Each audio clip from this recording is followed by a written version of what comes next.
what you think, who you think will win this election, and why you think they deserve to win this election. So in the next 2 hours, I'll be doing this with my colleague Kenneth JC. Our guest will join us.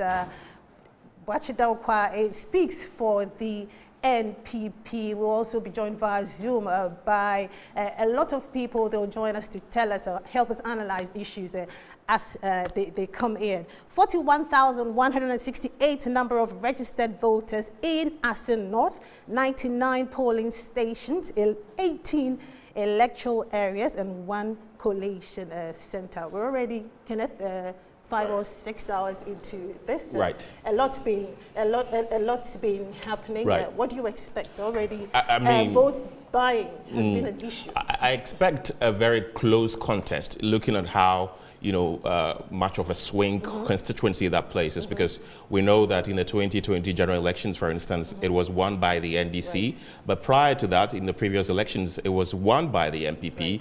And now James Jachikwesin, who was ousted for holding dual citizenship, is contesting again, right, but right. He's contesting against a fresh face, MPP's parliamentary candidate. So it really is going to be a close contest, because right. You remember that the latest poll by Global Info Analytics is putting the NPP ahead by some 1.1% of the vote, but they have a margin of error of about 1.6% as well. So anybody that wins today, it's not going to be much of a surprise. But both parties deserve or would like to win to prove a point. The MPP, but we seem to be forgetting about Bernice Sefenu of the LPG. It looks like she's not in the Right. Bernice, we really haven't seen an independent candidate win that constituency. She still is in there, but she doesn't stand a chance, if we are being honest. I mean, the contest is going to be narrowed down to the 2 biggest political opponents, the NDCs, yes, and the MPP. So it's going to be a close contest, and whoever emerges victorious, it's not going to be surprising. This is not going to be like what happened in Kumbewu, where we almost knew who was going to win even prior to the election. This is a very close contest. People are saying that Jachikwesin could win because, there could be some sort of sympathy votes coming in to prove a point that, okay, you ousted him, but we still want him. The MPP's candidate could also pull a surprise and say that, okay, we are also, trying to win to prove a point that since we came into power in 2020, we've really done a lot. That's why the people are going to be voting for us. So really, whoever emerges victorious, it's not going to be much of a surprise. What are you also expecting? Let's talk about the president's statement that don't vote for Jachikwesin because he will end up in prison. What do you make of that? I think the president was, on a campaign trail, making campaign and political talks. So I think he was overly excited. I think so. So these politicians, the moment they go on the campaign trail, they talk a lot and all that. And I understand we have private legal practitioner Martin Pegbu on Zoom to speak to us right now. Good afternoon, sir. Welcome to Newsbeat. Yes, good afternoon. Hi, good. Right, good to have you on the show. Tell us, what are you expecting ahead of today? We've seen a bit of skirmishes. We've seen, an imposter who posed as a military personnel arrested and all that. What's your general impression so far? Well, Kenneth, I think I'm a bit handicapped. I'm not around, so I haven't followed it that much. I was told I would comment about the differences between Adamu Sakande's case and Jachikwesin's case. That's right. So that's been my merit. I haven't had the opportunity to follow speaking of that, the president seemed to be comparing the 2 cases, but former President John Dramani Mahama says those 2 cases are very different, although they seem a bit similar. So tell us about it. What do you know? Yeah, so this, some of the facts have been well beaten in the public domain. So let's start this way. Currently, we have Jachikwesin, who prior to the 2020 elections sought to renounce his Canadian citizenship. He had submitted all the papers, and then also very key, very cardinal in this analysis is the fact that just before the election, somebody raised an objection to the Electoral Commission.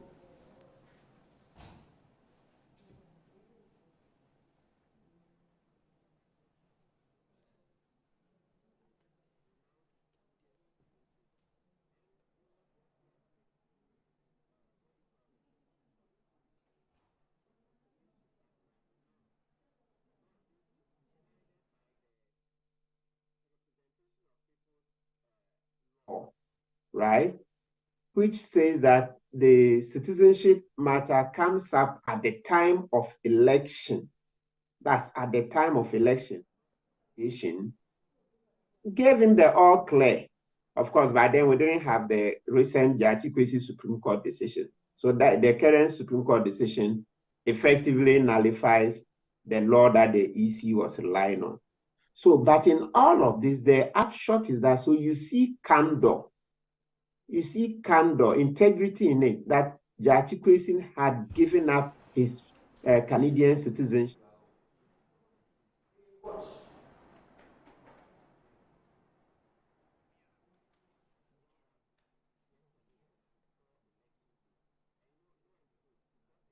Documentation, the renunciation documents, about 3 weeks before the election. That was sometime November 2020. Good. So you see that in all of this, you find candor, so much integrity. You go to Adamu Sakande's case, and you find fraud. That Mr. Sakande had multiple passports. He hid them. In one passport, it says he's Burkinabe, another one he's Ghanaian, then another he has a different name. And he was in Parliament and traveling on these different passports. So it was a case of fraud. And that's how come he was dealt with. So for me, when somebody makes a comparison between the two cases, I find it very laughable. You know, because it's a democracy, people are entitled to their opinions. But if we're really talking serious, if we want to be serious about what happened in Sakande and what happened in Judge Ikwesi, you see that the two cases are miles apart. Miles apart. Judge Ikwesi's own is full of candor, integrity, whereas Adamu Sakande's case was a fraudulent affair that was exposed and he was punished for it. So really, there's no basis for comparison. Interesting. So that means, contrary to popular belief, it is not similar at all, as you rightly mentioned. At all. Listen, but you see, the nauseating thing is how we sit down as citizens and allow politicians to pull wool over our eyes. It's very nauseating. So it means that we're just saying that our politics is just full of lies, deception. Is that what politics is about? And you see, the more we sit down as citizens and allow this to happen, then the more this country will sink. There is no reason at all under this F for anybody to compare what Adamu Sakande did to what Judge Ikwesi is going through. Sakande was sitting on multiple passports, showing up different identities at different times, not willing, they never disclose same to the EC. So listen, if we're in a serious country, by now, you would have coalition upon coalition, citizen group upon citizen group, picketing and demonstrating every day, beseeching the Attorney General to discontinue the prosecution of Judge Ikwesi. Yeah. Right. That's what citizens have to do. That's quite interesting. You know, during the campaign trail, people, especially the political opponents, the New Patriotic Party, have campaigned on that mantra that they should not vote for somebody who could possibly be in jail. That's what President Akufo-Addo said. How much do you think this could affect the chances of James Judge Ikwesi? Oh, definitely, it could cause him a lot of damage. It could cause substantial damage, you know, because that's coming from the #1 citizen of the land, and which I find very disturbing that the president of our country would want to do such dirty politics. It's just, I mean, it's not on at all. It just tells you, you see, that is how he's been day one. You see how he's been humiliated. This is a man who is not being can't handle the economy. These are the slogans and the deceptions he's been engaged in from day one. But thank God, you see how nature has exposed him through his incompetence, the way he's run this country aground, and now we are suffering. So if he continues, well, it's his own legacy that he's destroyed. It's very exciting that at long last, he's about to leave. He will see how he'll be treated in Ghana when he leaves office. Nobody will come near him because he's just embarrassed himself on all fronts. You don't even know what he stands for now. Even the free SHS, which we lauded him for, you see, is teething problems. He said he will fund it from the proceeds of corruption from the previous administration. I see that he couldn't find any corruption match, so he had to go take other funds to fund free SHS, and you see all the problems we've had. So as for President Kufuor, now his days after his presidency will be very miserable. He will see. You see, just like now, he's not, the people are not with him. Yeah, he's in office, but in our hearts, he's not president in our hearts. He's just wielding, yes, the formal power, but he doesn't wield he doesn't occupy the place of a president in our hearts. And that's why he'll go double in this, because like I said, if we were serious people, nobody will prosecute Judge Kwesi. As we speak now, there is a bill in Parliament where we are trying to change the law, saying that even dual citizens should be allowed to contest. So a country that has decided that we've moved away from, let me say, for lack of a better word, discriminating against dual citizens, we shouldn't be prosecuting somebody like Judge Kwesi at this time because of supposed wielding of dual citizenship at the time he was nominated, or the time he filed his nomination forms to contest for this MPship or parliament. That's quite interesting. It's a shame. It's really a shame that President Kufuor has run himself aground like that on all fronts. There's nothing for him. Now he wields the uncontested this title of the worst president of the Fourth Republic. The man that we all hailed. We thought John Mahama was the worst vampire we had seen ever. Knowing President Kufuor was coming to surpass him, it's like a race to the bottom. And he's really taking that position well ahead of his the end of his tenure. It's a shame. Yeah. You think the NDC has done enough to counter those claims that James Judge Kwesi could be behind bars? As I said, I'm not on the ground, so I'm not able to assess. I'm not really able to assess. So that one, I'm not competent to do it. But look, don't underestimate the propaganda the president has gone to engage in. Yeah, it's very despicable, but it could really hurt Mr. Kwesi. We just hope that the good people of Assin North would, the Assin Central, will rise above it. As Assin North, yeah, I'm mixing up a bit. We just hope that they would rise above the president's propaganda and do the honorable thing by supporting Mr. Kwesi, who, through no fault of his, like I like your word, was ousted. So the best they would do is to give him another opportunity for him to serve them, and then we'll take it from there. Who do you think stands the chance of winning? So Kenneth, once again, I can't do a scientific analysis because I've not conducted polls. But from what I'm saying, you can see that my heart is with Mr. Judge Kwesi. I support that he should be elected based upon what he suffered. That is to say that it wasn't his fault that the interpretation by the Supreme Court went against him, because ordinarily the EC, which is charged with running the elections, looked at his papers, looked at everything, and gave him the all clear. The EC thought he was qualified to stand, but the Supreme Court says no. We are a democracy, and so the Supreme Court has the last word. So in the circumstances, it's only fair that the people of Assin North will just return Mr. Kwesi so that at least he can have one term to serve them, and then they can pick it from there. Now, this James Gyakye issue has brought to light the issue about dual citizenship.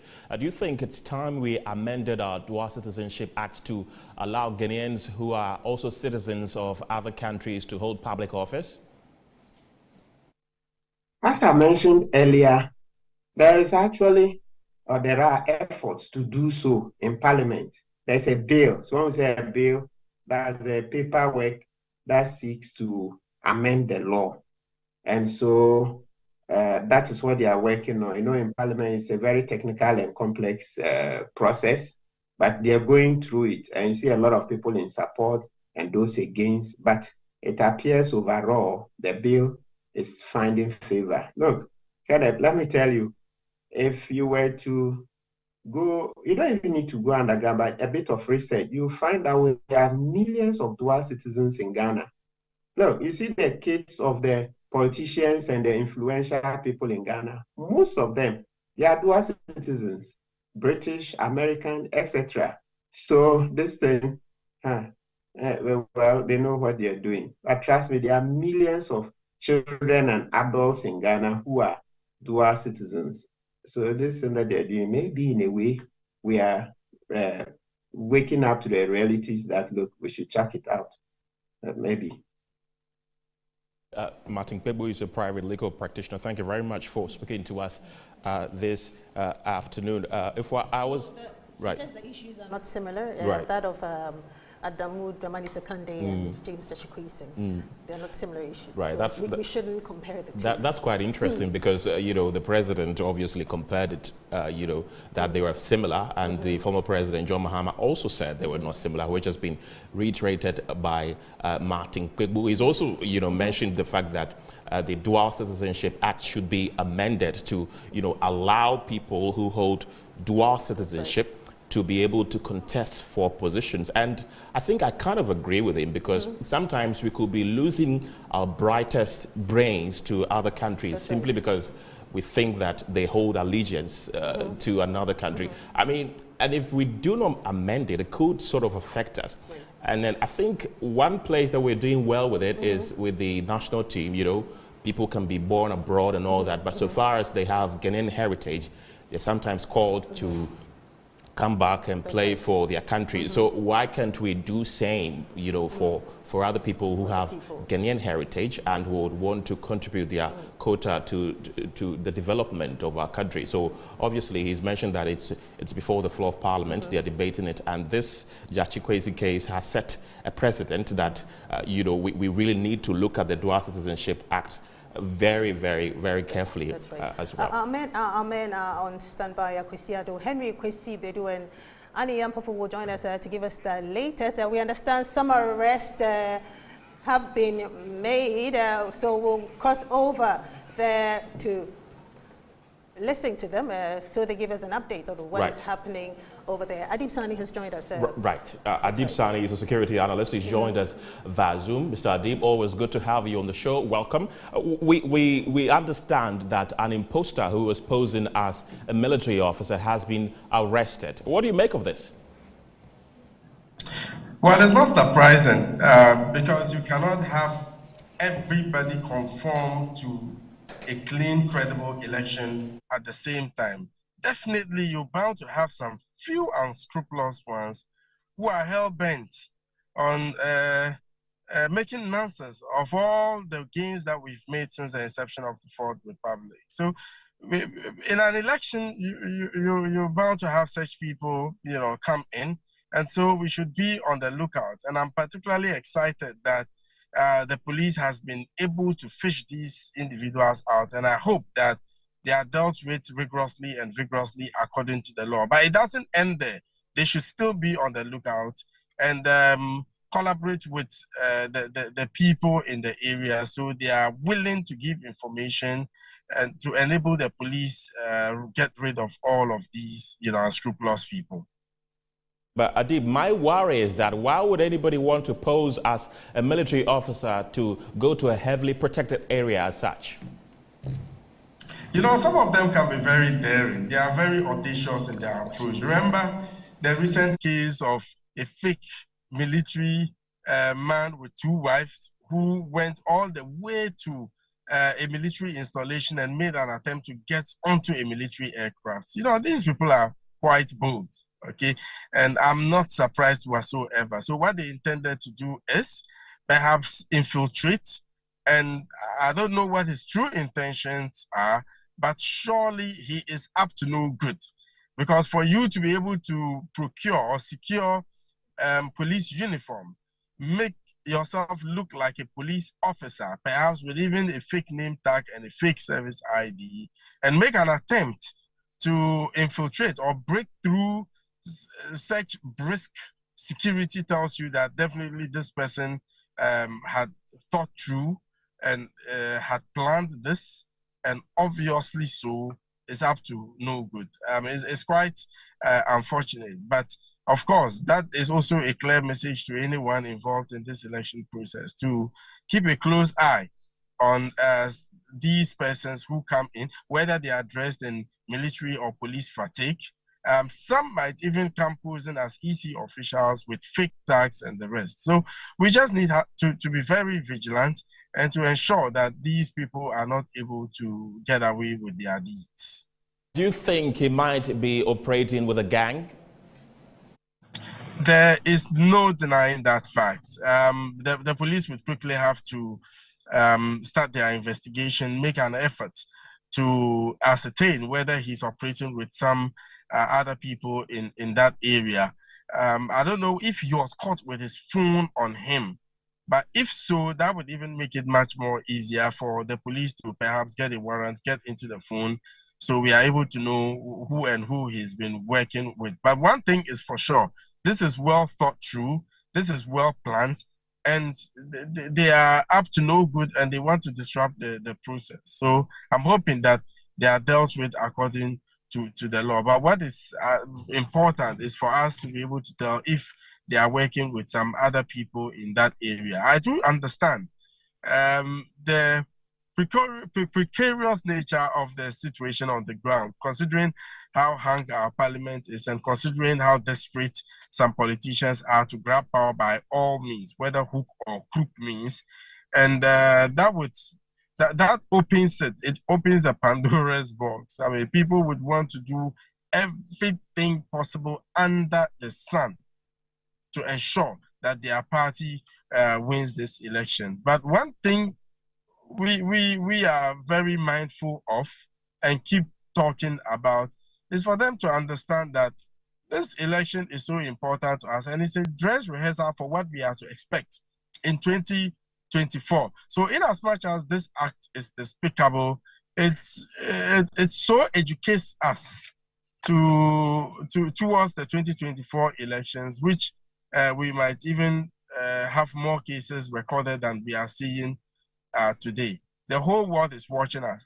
I deal with the diplomatic community very often. Last week, I even did 2 presentations. And look, they are watching us closely. The whole world is watching us. And we can't afford to fail the people of Ghana. That is why, for those of us within the civil society space, we are calling on the political actors to give peace a chance, and of course, to get their followers or their supporters to not engage in such nefarious activities, because in the end, we would all lose, okay? And going forward, I think it might not speak well of us within the international space so far as our democratic dispensation is concerned. So this is a very important election that we cannot, and I repeat, we cannot afford to mess up.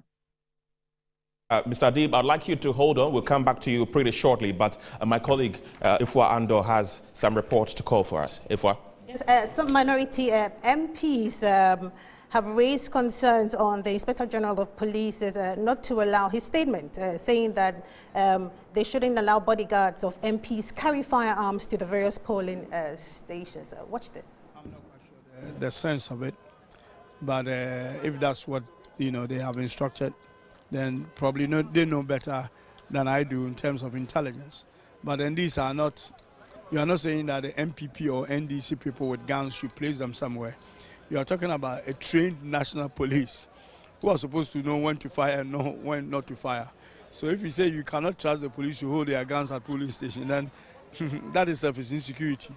I don't know what they are trying to tell us, that the police cannot be responsible enough to hold a gun at an election, to protect us. I mean, if I'm somewhere in the hinterland working and I'm with my policeman and I'm attacked and my policeman is not carrying the right tools to protect me, what's the use? But if that's what has been directed, then I guess as long as both sides or all sides abide by that, then we are fine.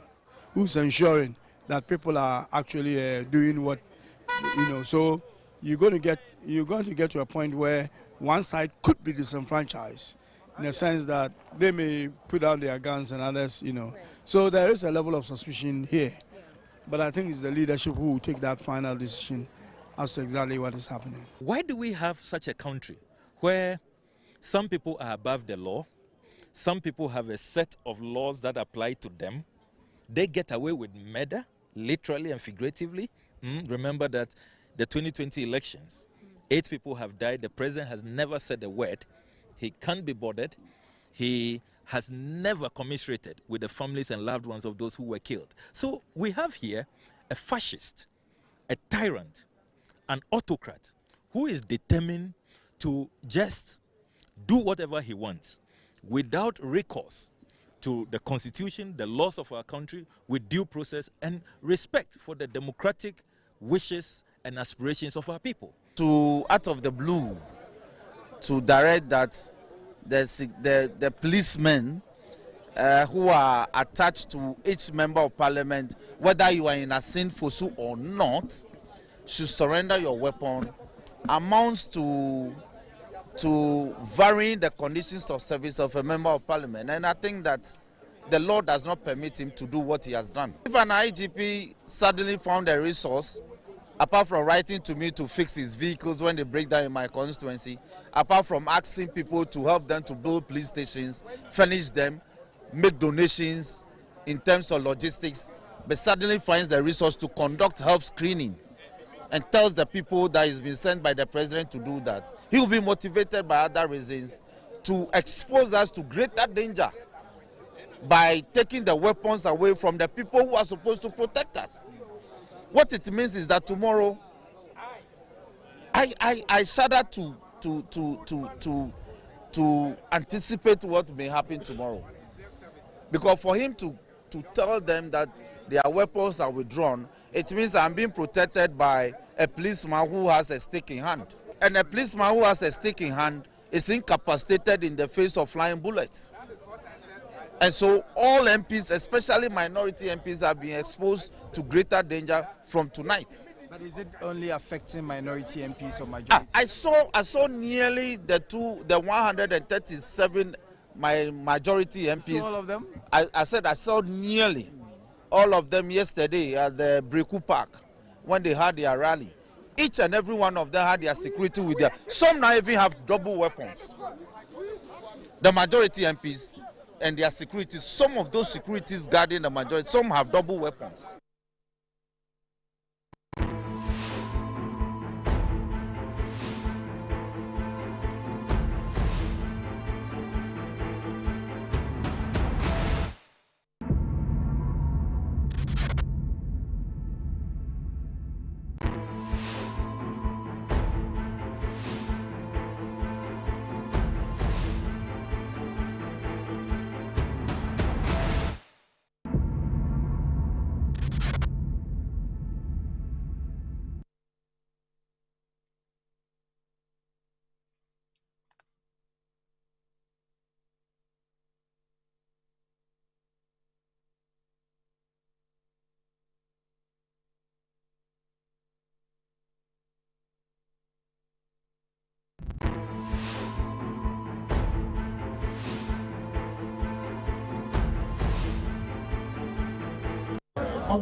And check my name with you.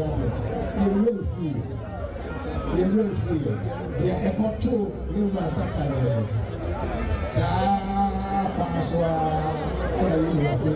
I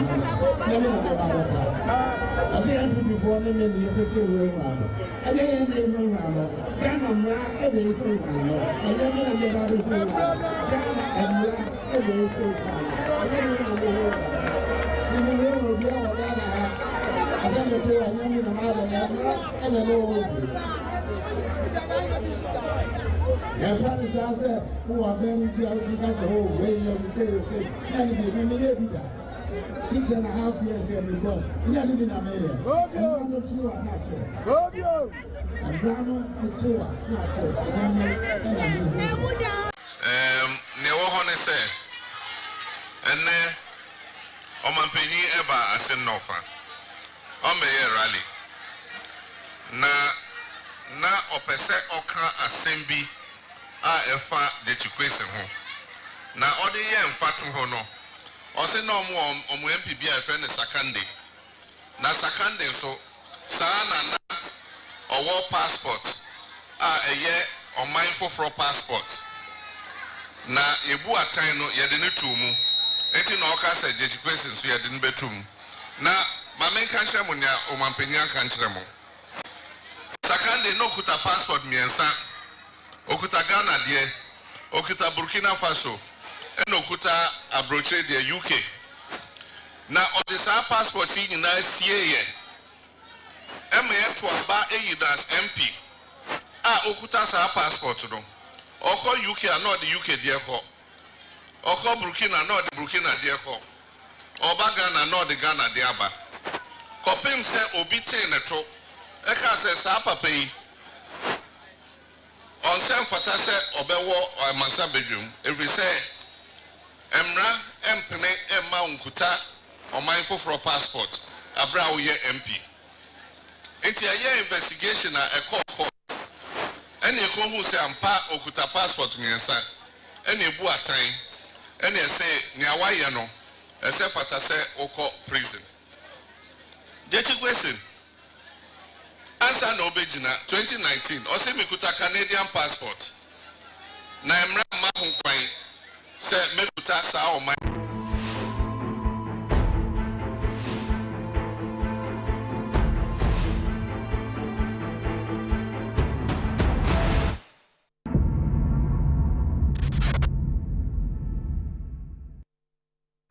You're still live on Newsbeat on Metro Television. Before we go back to Adib Sani, we have in the studio Jonathan Asante Otri. He's a political analyst here, and he disagrees with the MPs.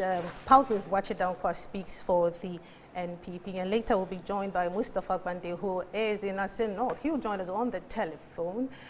So, gentlemen, you're welcome. Thank you. Let's go back. Let's go now to Adib Sani. Hello, Adib. Can you hear me?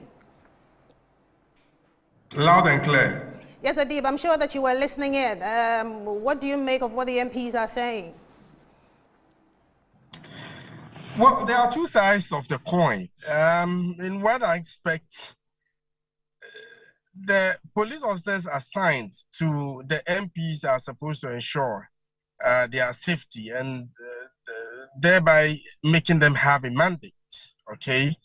And at all times, an MP can be vulnerable or can be susceptible to any form of danger, whether it is during an election or just driving in the streets or perhaps even at his home. So at all times, the police officer should be ready and equipped to protect the MP.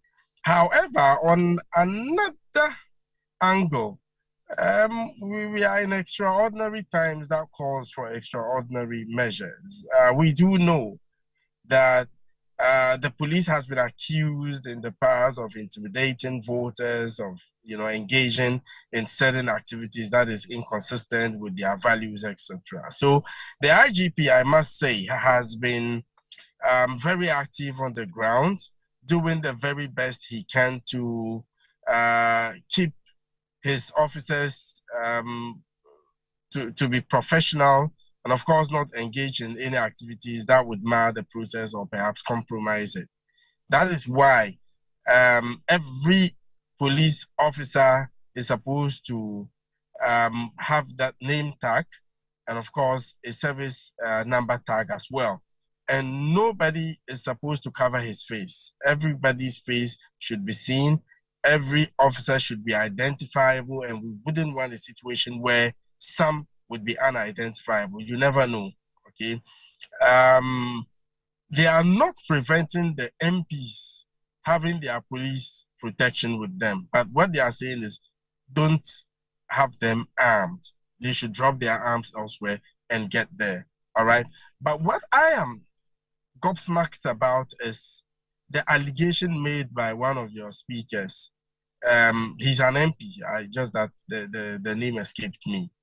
According to him, majority MPs, over 130 of them, had their police escorts with sidearms.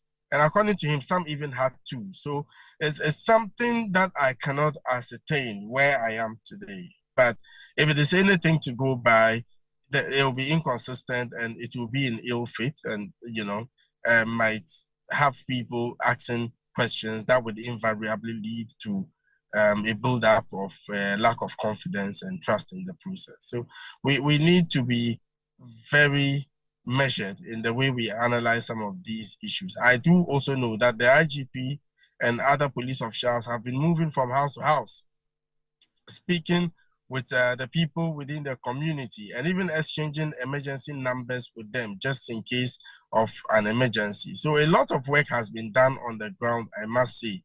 And I'm pretty sure whatever action it is the police engages in, or whatever information they put out for, should be geared towards ensuring this election is free, fair, and without any serious incidents.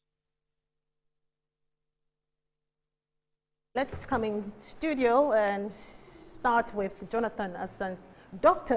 Forgive me, Dr. Jonathan Asante Otri. You disagree with the MPs on the fact that, yeah. Yes, let me say that to our viewers. My little worry, and I was asking myself whether the NPP MPs, their police bodyguards are bearing arms. If they are not, then I disagree with the NDC MPs as well. My position is that, you see, when we are conducting elections, those who have been detailed to do so, they can do that. But here is the case, you are going there in your private capacity as an MP.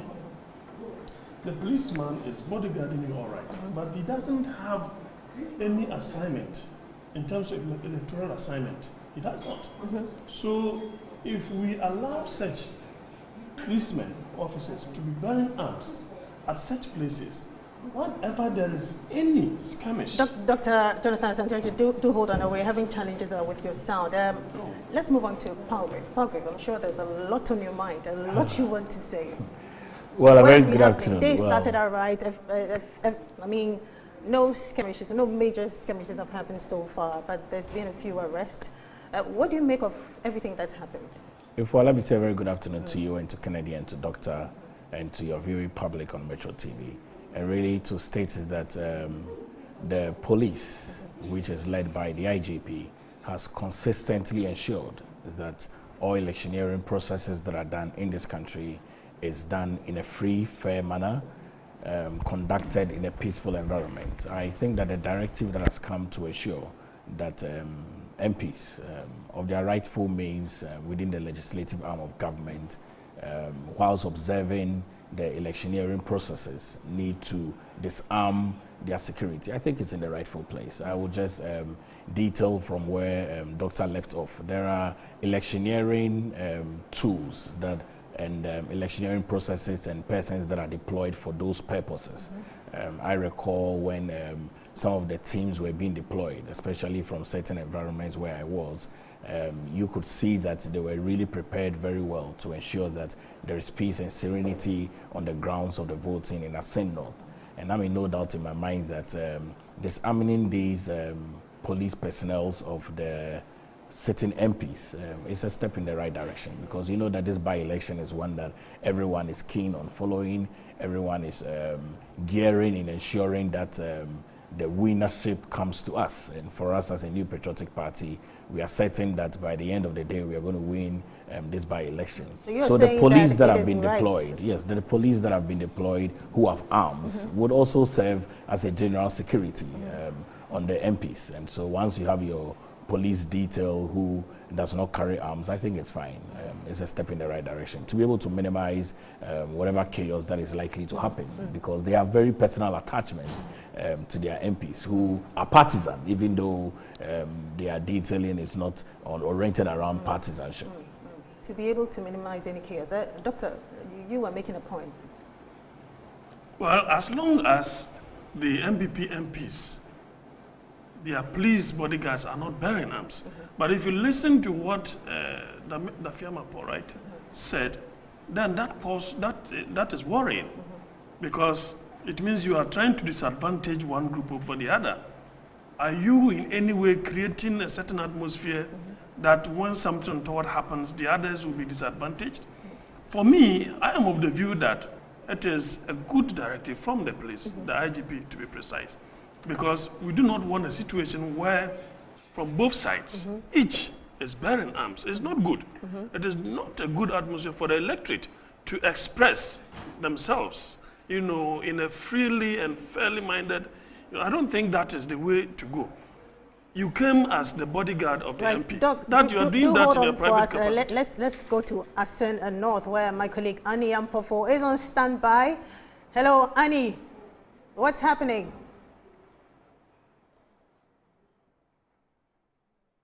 Coming through. Good afternoon to you. So it's all calm here at Assin North. We are on the park where all the media houses have assembled, and we have about 4 polling stations or 5 around here, and we're monitoring how activities are going. It has been smooth so far. In the morning, it was a little, dodgy, with some skirmishes here and there, but it has settled, and peace has been restored, and all voting activities is going on peacefully.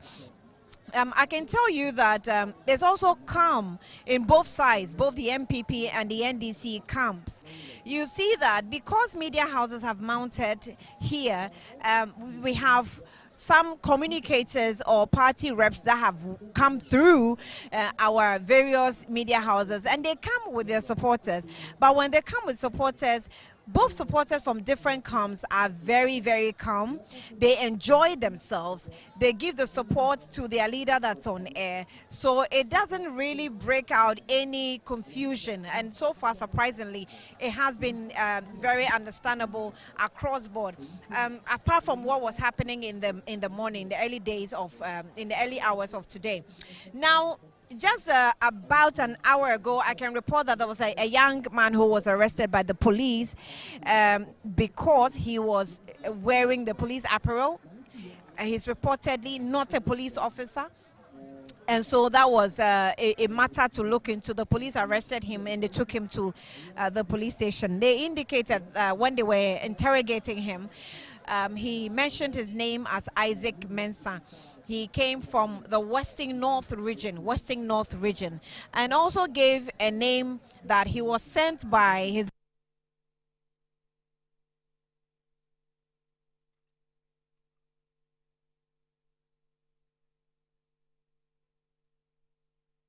his name was mentioned. I cannot really tell because we're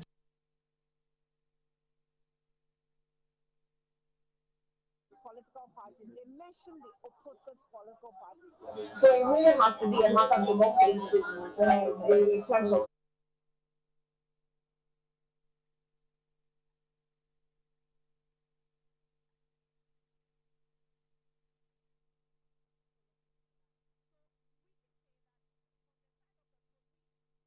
They're doing their work as they have to. It becomes a bit of some restriction on the side of the media, because where we want to go, the police are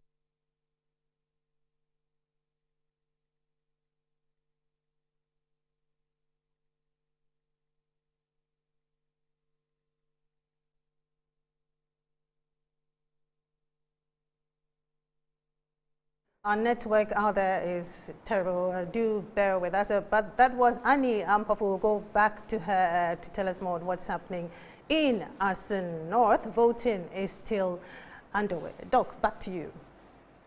Well, sometimes I'm sure you'd want to things of comment that on nature. what Annie said. So far, so good. I mean, apart from the arrest made and. Well, as I said, in terms of the processes leading to the declaration as to who has won and who is defeated, in terms of that process, Ghana, I think that we are far poles ahead. The problem has always been the period of declaration and collation. If you remember quite clearly, after the 2020 elections, the European Union observers, they passed a comment on our collation that that was problematic. So if there is anyone who wants to put up any skirmishes, that is the place that that thing will happen. And that is the only source where confusion could come. But in terms of the process, going through the process and voting, I think that by and large, over the years, we have done particularly well with that. So I'm not surprised that all the noises that both sides made, you know, they've seen wisdom, because you need to wait and let people cast their ballot before anything unthinkable could happen. But we pray that nothing untoward should happen. Because for me, if I look at the detail, the military or the policing detail from the IGP, to the effect that when there is anything untoward, within 5 minutes, the police dispatch unit will be there. That, for me, is top-notch. Top-notch policing. And the Doc, way... Do hold on for me. We have Annie back on Zoom. Hello, Annie. According to the sources, we are winning. Yes, Ifwa, thank you for coming through. I'm actually standing here with Chief Azoka, and if you can hear me, I'm trying to have a chit-chat with him. He's also one of the monitoring leaders of the NDC. What exactly is your role in this election? We are you already mentioned the thing. That you are monitoring. We are monitoring. And we monitor, and you are asking me the same question. Yeah. I'm a monitor. You are a monitor. Yes. So, you know, your candidate has come here, that is Jachikwe Singh. He's come to vote, and he had a rousing welcome by supporters, and these supporters followed him all the way about 2 kilometers away from here to visit other polling stations. Is that a strategy to win some more votes? Oh, no, you know, the man already work, so he have the followers. Do you understand? And the people show him that he will win the election. So you don't have any problem. Do you understand? Look, the road. They said they will do asphalt, 0. They will do this, 0. It's work in progress. Oh, no. They've done some from Assin. Sister, I don't want to talk. I'm monitoring. I want my party to win. I will not talk much. Thank you very much. So that's Chief Azoka that gave us a word. Even though he didn't want to talk, he's giving us some word there, telling us that he knows that his candidate, Jachikwe Singh, will win. And the question I asked him earlier was in relation to... well, I'm sorry. I'm sorry. Let me just cut in. I have... Okay, so you are an observer. Okay, great. So let's have a discussion. Thank you so much for joining us here on Newsbeat. Good afternoon to you. So we are also giving them information you've been observing. What exactly have you observed? Well, I have gone to about 22 polling stations. And one of the interesting things I found was that along the road, you find buses, VIP buses. And so I decided to check, and they said these are people they have brought from other parts of the country to come and vote. And I said, who brought them? They said MPP. So I am urging all NDC polling agents to be very vigilant so that persons who cannot vote in the constituency will not be allowed to vote. When you say persons who cannot, have you spotted any incident where it is possible that we're going to push through persons to vote, but once who are not from this constituency? Once they have transported them here, they have a purpose of coming to vote, right? So they are likely to be citizens who are staying elsewhere. But then those staying elsewhere may be allowed to vote if their names are in the register. Yeah. But those who are here, whose names are not in the register, cannot be allowed to vote. I remember last Friday when Samuel Kujeto was on Good Morning Ghana, he stated or he made allegations that the register that was presented by the Electoral Commission was not tallying with the old register. And there were some new names that were identified. Did you work on that? Yeah, I think they have worked on that. Because as soon as that came up, a team was set up to meet the Electoral Commission. And I believe that if they are still there, we will not allow them to vote. We will not allow them to vote. Now, in terms of the peaceful nature of the exercise so far, are we expecting this to the end or the close of polls? From my experience, I would reserve that comment. It is when the elections are over and we have counted, then I will conclude that they have been peaceful. Because I was at Ayawaso when everything was going smoothly, and all of a sudden there was an eruption. So I will wait until that issue. But I must assure all NDC people that we have put measures on the ground that will not let us feel intimidated or cheated. Not at all. Not this time. You know, the Ayawaso situation, did you see or sense anything before the eruption? Not at all. I mean, I was at Legon, and all of a sudden, this so-called SWAT team drove around. But the police warded them off. But then they went to Bawoloshi, and then you saw all that what happened. So, like I'm saying, I will not conclude that there's not going to be an eruption until it happens. But if they dare, they will regret. They will regret. One, we have enough policemen here who I believe have been sent here to do honest job, and they will not allow such misconduct. But if they dare and the police does not stop them, we will stop them. We will stop them. You stop them how? Because I know that you have even been asked that put away your rifles, your bodyguards, and their rifle, but I have the power to mobilize our people to stop what is not right.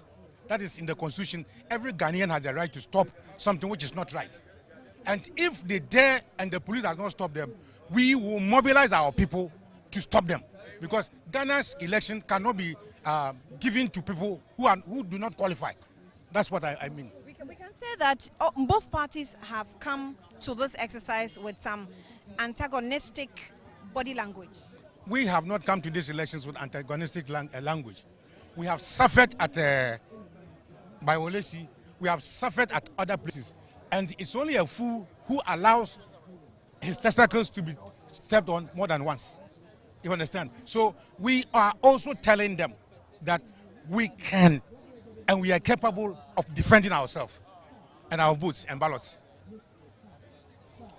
Should it happen that you have to defend yourselves, what exactly are you going to do? We don't discuss strategies on there.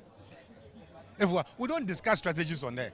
But I am telling you that NDC came prepared that when it comes to push comes to shove, we will defend ourselves and our votes. All right. I think we will leave it here since you can't put your strategy on air. Thank you for speaking to us. Thank you. Do you have any specific polling station you're stationed, or you are going around doing the observing? And then we have the NDC Professionals Forum. Yeah. They are at every police station. They are taking videos and pictures of any occurrences, so that when we are defending ourselves, we can show.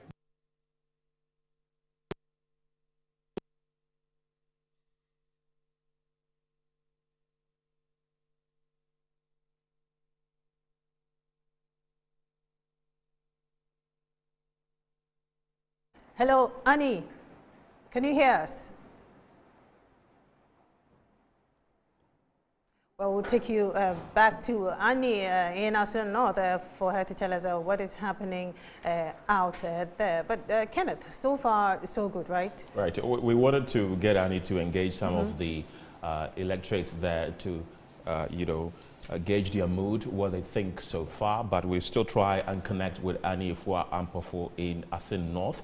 Let's come back to the studio and continue the conversation with government spokesperson on governance and security, Pargrave Wachidankwa. Pargrave, I understand you have some rebuttals to make. You know, Ken, let's be very fair and let's be very serious in this country. The Honorable Ambassador Sampiyali was an ambassador and a diplomat in this country. I think he served in India. Sometimes I'm very concerned with how people change the manner in which they behave in various situations and circumstances. from where I sit, even as a security expert, and with the observance of electioneering, I think that it's inappropriate for a former ambassador, a former diplomat, who is observing an electioneering process to say that the NDC came prepared. I would want to take him on that and state that all the security apparatus are observing and hearing and also picking up signals, and also to state that I'm sure that the Ghana Police Service is also hearing, because these are threats on the peaceful electioneering processes that we so desire to see. And I'm very, very disappointed in the former ambassador to the very highest degree that he would want to say that the NDC came prepared. If at all the NDC did come prepared, I think that they should be prepared to win the election. But I mean, no doubt in my mind that by the time the citizens and inhabitants of Assin North have demonstrated their democratic right, the NPP, which is the New Patriotic Party, the party that is ruling, the government of President Nana Addo Dankwa Akufo-Addo and the Vice President Alhaji Dr. Mahmoud Bawumia, having established close to about 115 projects in their constituency and still ongoing, having seen the philanthropic act of Charles Opoku from 2013 till date significantly. And I've stated that if you look at Charles Opoku, it's going to be a clean victory.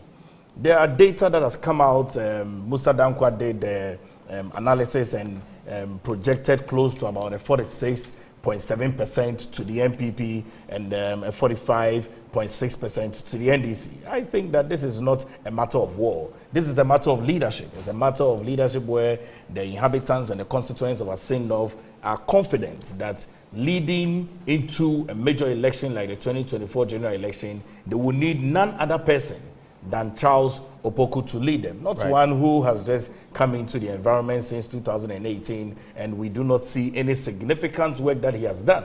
I mean, all the years that he lived in Canada for about 40 years plus, there was not a significant investment that was done. And I can list the number of investments that Charles Opoku has done in the constituency since 2013. It's a man that is driven by value, a man that has set up an NGO named after the daughter. You can imagine the impact of that and how the rippling effect of that is going to be within the constituent. He supported the district hospital. He's brought in scholarships. He's done student hostel. He's done extra classes, which is ongoing, supported orphanage. He's brought in motorbikes, private citizens. He does a football gala every Christmas. I mean, on and on and on and on and on. So, he does NESPA, NSS, and all of that. And government as well has established a number of infrastructural works, close to about 115 that began when we started our office in 2017 to date, which is astronomical, from the building of boreholes to church compound to educational facilities,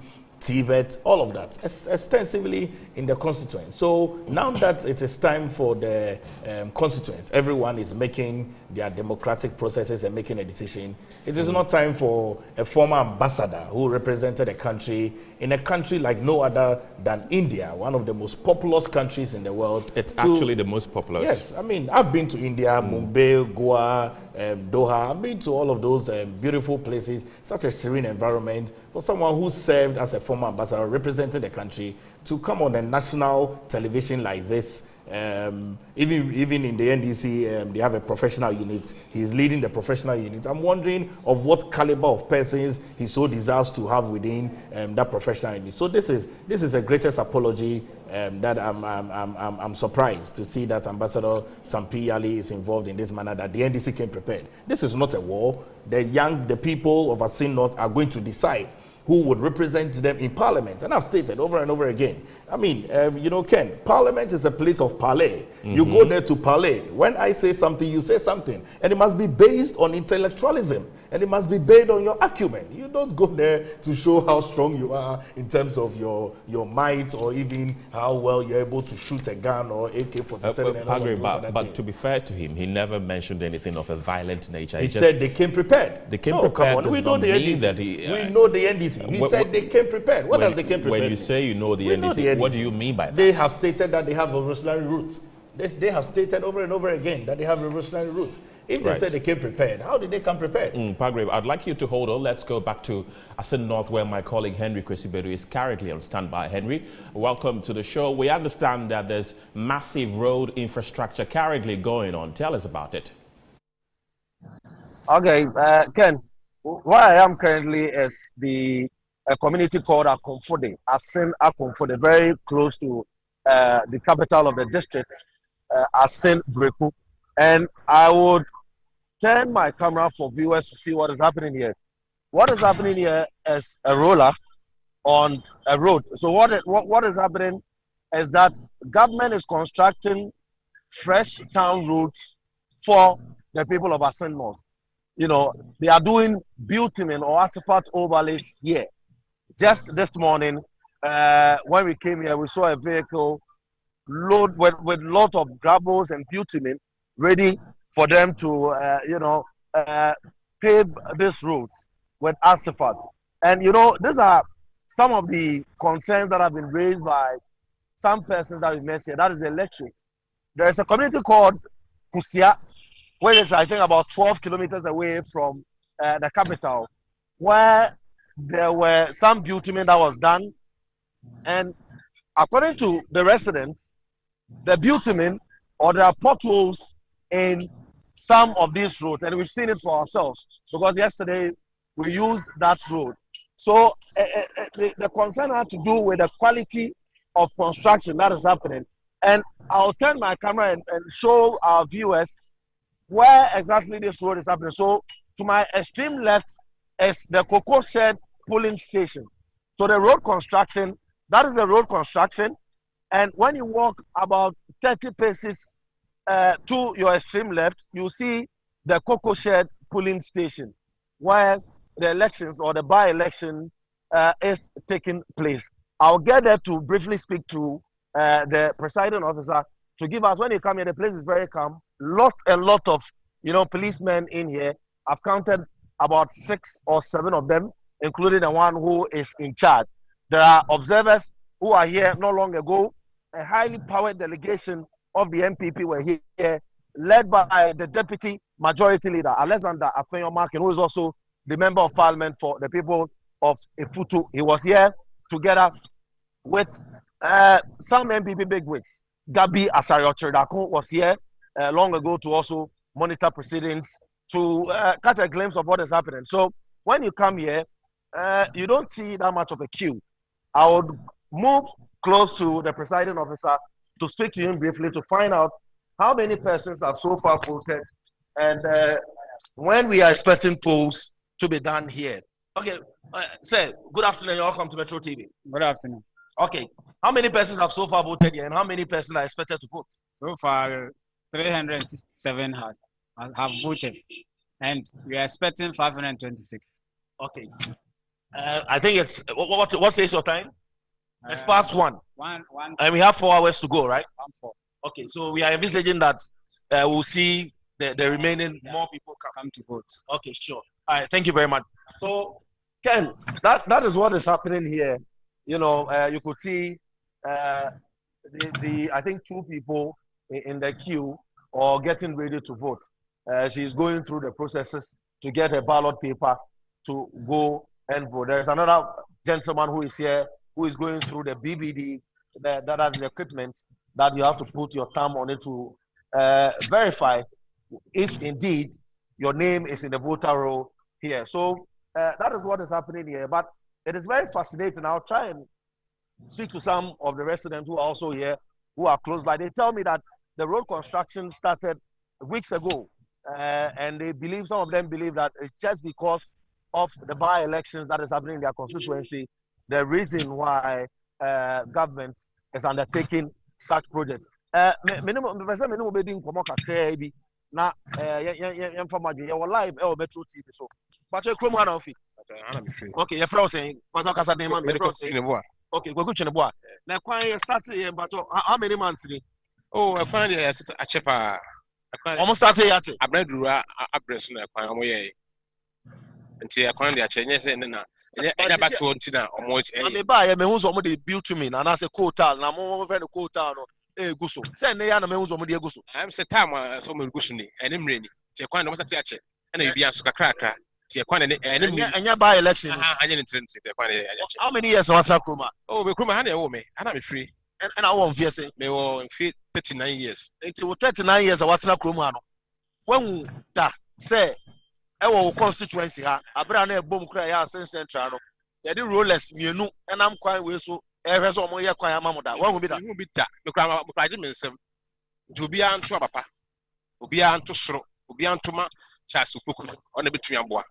Okay, but all right, you better was see and ye friend saying campaign but what you the better yes because mama nko the papa for na me inside ehwe na me no ndi nkomo I don't about your friend also saying your friend me Alaji.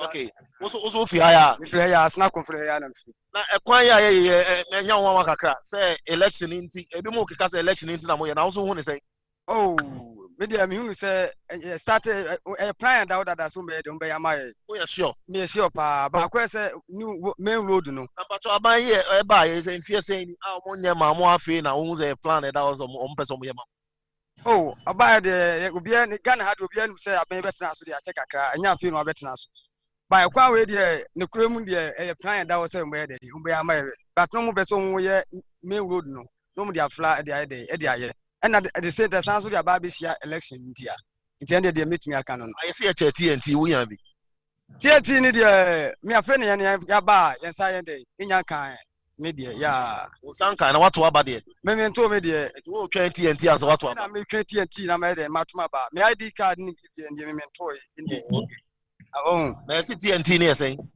okay TNT ni dey me nya mompi mu what I say me nya mompi mu mo makoje no mo say the document but say be say omo dey am ba me nya hu obi dey say me say me be hu na mu say that kwansa na me hu say so mo to dey no man so wato ana me dey na dey fleche na ba yo ha ye ni fleche na ba nti ye no ya nya dey o ma me mu anye do ama ye dey because ye no nya dey ama ye dey o say mu ye do be say me no fan in and out na dem chop money account because nya be say na o beto oh me dey asro no me mitimi twa me bo dey the ombe ya say wan be hu say nipa aja na adwuma to 3 days na me be say say wo fi akira waba no ene o TNT in and out ne o chop money ni ade ananse ne o de be hye ho kakra no ye ma o be say na we ni beji oh me dey video me nya 2 million kura me say okay because 200 me nya 200 ay okay me say okay wo nya 200 o be to soro na o be to hin wa oni tu ade na edu ho no mo dey so ye fe dey ye pe the o ye road we amaye no ene ye nu road we say no ono na be dey ye be to ama no aba betna so na TNT no mo do a o be jai me wa ba say o be to ama no be jai no wa to ama ni pa ofro me ni dey me nya ntuma ni pa ofro because me pe me man ni ye ni me kro ni ye enti me dey me hwe dey oba na oba ye road na amaye no ono na be dey be to abande ama no sa na tie what I say the oba na wo ye yi amaye no na be to ama no ba kwan na mo busa sa no dey yo mu say ache dey but nyankopon aye dey na boy na election we say dey afema dey nya ye ye kwan me da say so Ken literally what he is saying is that he is here and he's heard that some people or some of the electorate have been given monies in a form of transportation from wherever they came in to cast their vote. But he's also here, he's here to cast his vote, but he's waiting.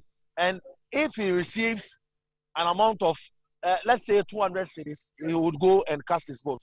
So I'm sure he's part of the remaining about 120 who are expected to cast their vote at the Cocoa Shed polling station where the by-elections is happening. So Ken, if there are any questions from you, I'll listen to you so we continue. Henry, I'd wanted to ask when this road construction project started, but it seems they have confirmed that it started earlier, although, you know, it's now being, you know, speedily done since the by-election was, you know, announced. But thank you very much for speaking to us. I'll try to, when you move from where I'm standing, I think about 50 paces or about 50 meters behind me is the major road. That was the road Dr. Mahmoud Baumia came to commission. You remember, I think about a week ago, the vice president was here to commission the road. And according to the residents, they believe that the inner roads here at Akomfode is also part of the, you know, the major project. But, you know, it is quite worrying that on a day of the elections, you see, and we've gone to town, we see a lot of this equipment, constructing roads and some of them have confirmed to us that is what is happening. The gutters that are here look quite fresh. These are gutters that are quite fresh. They are putting the bitumen on there and they are ensuring that they do that. And it's quite fascinating. We've walked on a road, and the only place that the work is being done massively is directly opposite, adjacent, not opposite, adjacent the Cocoa Shed polling station. So that raises some, concerns and all of that about why this construction is really done on a time that, or on a day that the by-elections are being held. Of our men on the ground in Assin North constituency, bringing us up to a minute with what is happening there. Let's come back to the studio once again. Before you start with Palgrave, let's remind our viewers that we're live on all our social media platforms, on Twitter, on Facebook. You can join us, tell us how you feel, tell us what you expect, tell us who you think will win this election and why you think they deserve to win this election. We're also live on DSTV channel 277 as well. Let's come back to the studio, as I earlier mentioned, and continue the conversation with Palgrave Bwachidankwa. Palgrave, we've seen some road constructions going on there. They've actually, said that it started long ago, although it is speedily done, since the by-election was announced. Why is that the case? Why has it become a phenomenon that road infrastructure, so many projects are done by the incumbent government when there's a by-election? We witnessed some in Kumau not long ago. Why? Well, Ken, I don't think there's any challenge here. Let's put it in a dichotomy, okay? So certain government has responsibility towards the citizenry in ensuring that there is constant development, holistically on a value chain. Political parties as well have a role and a responsibility to ensure that the wheels of politics continually operate. And so it's the political parties that are holding a by-election, and government, it's ensuring that development is going on for the citizens. And so we need to have that dichotomy. When we have that strong dichotomy, I think that we can have a sense of an appreciation of what the political parties need to do to ensure that their party wins an election, and what the government needs to continually do to ensure that the country develops. I have data here to show that these roads began as far back as our first term.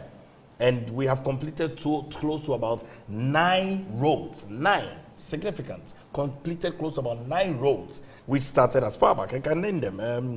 Before you name the roads, I'll give you the chance to name the roads. Right. But I understand that Deep Sani is still with us on Zoom. Mr. Deep, let's have your final words before we let you go.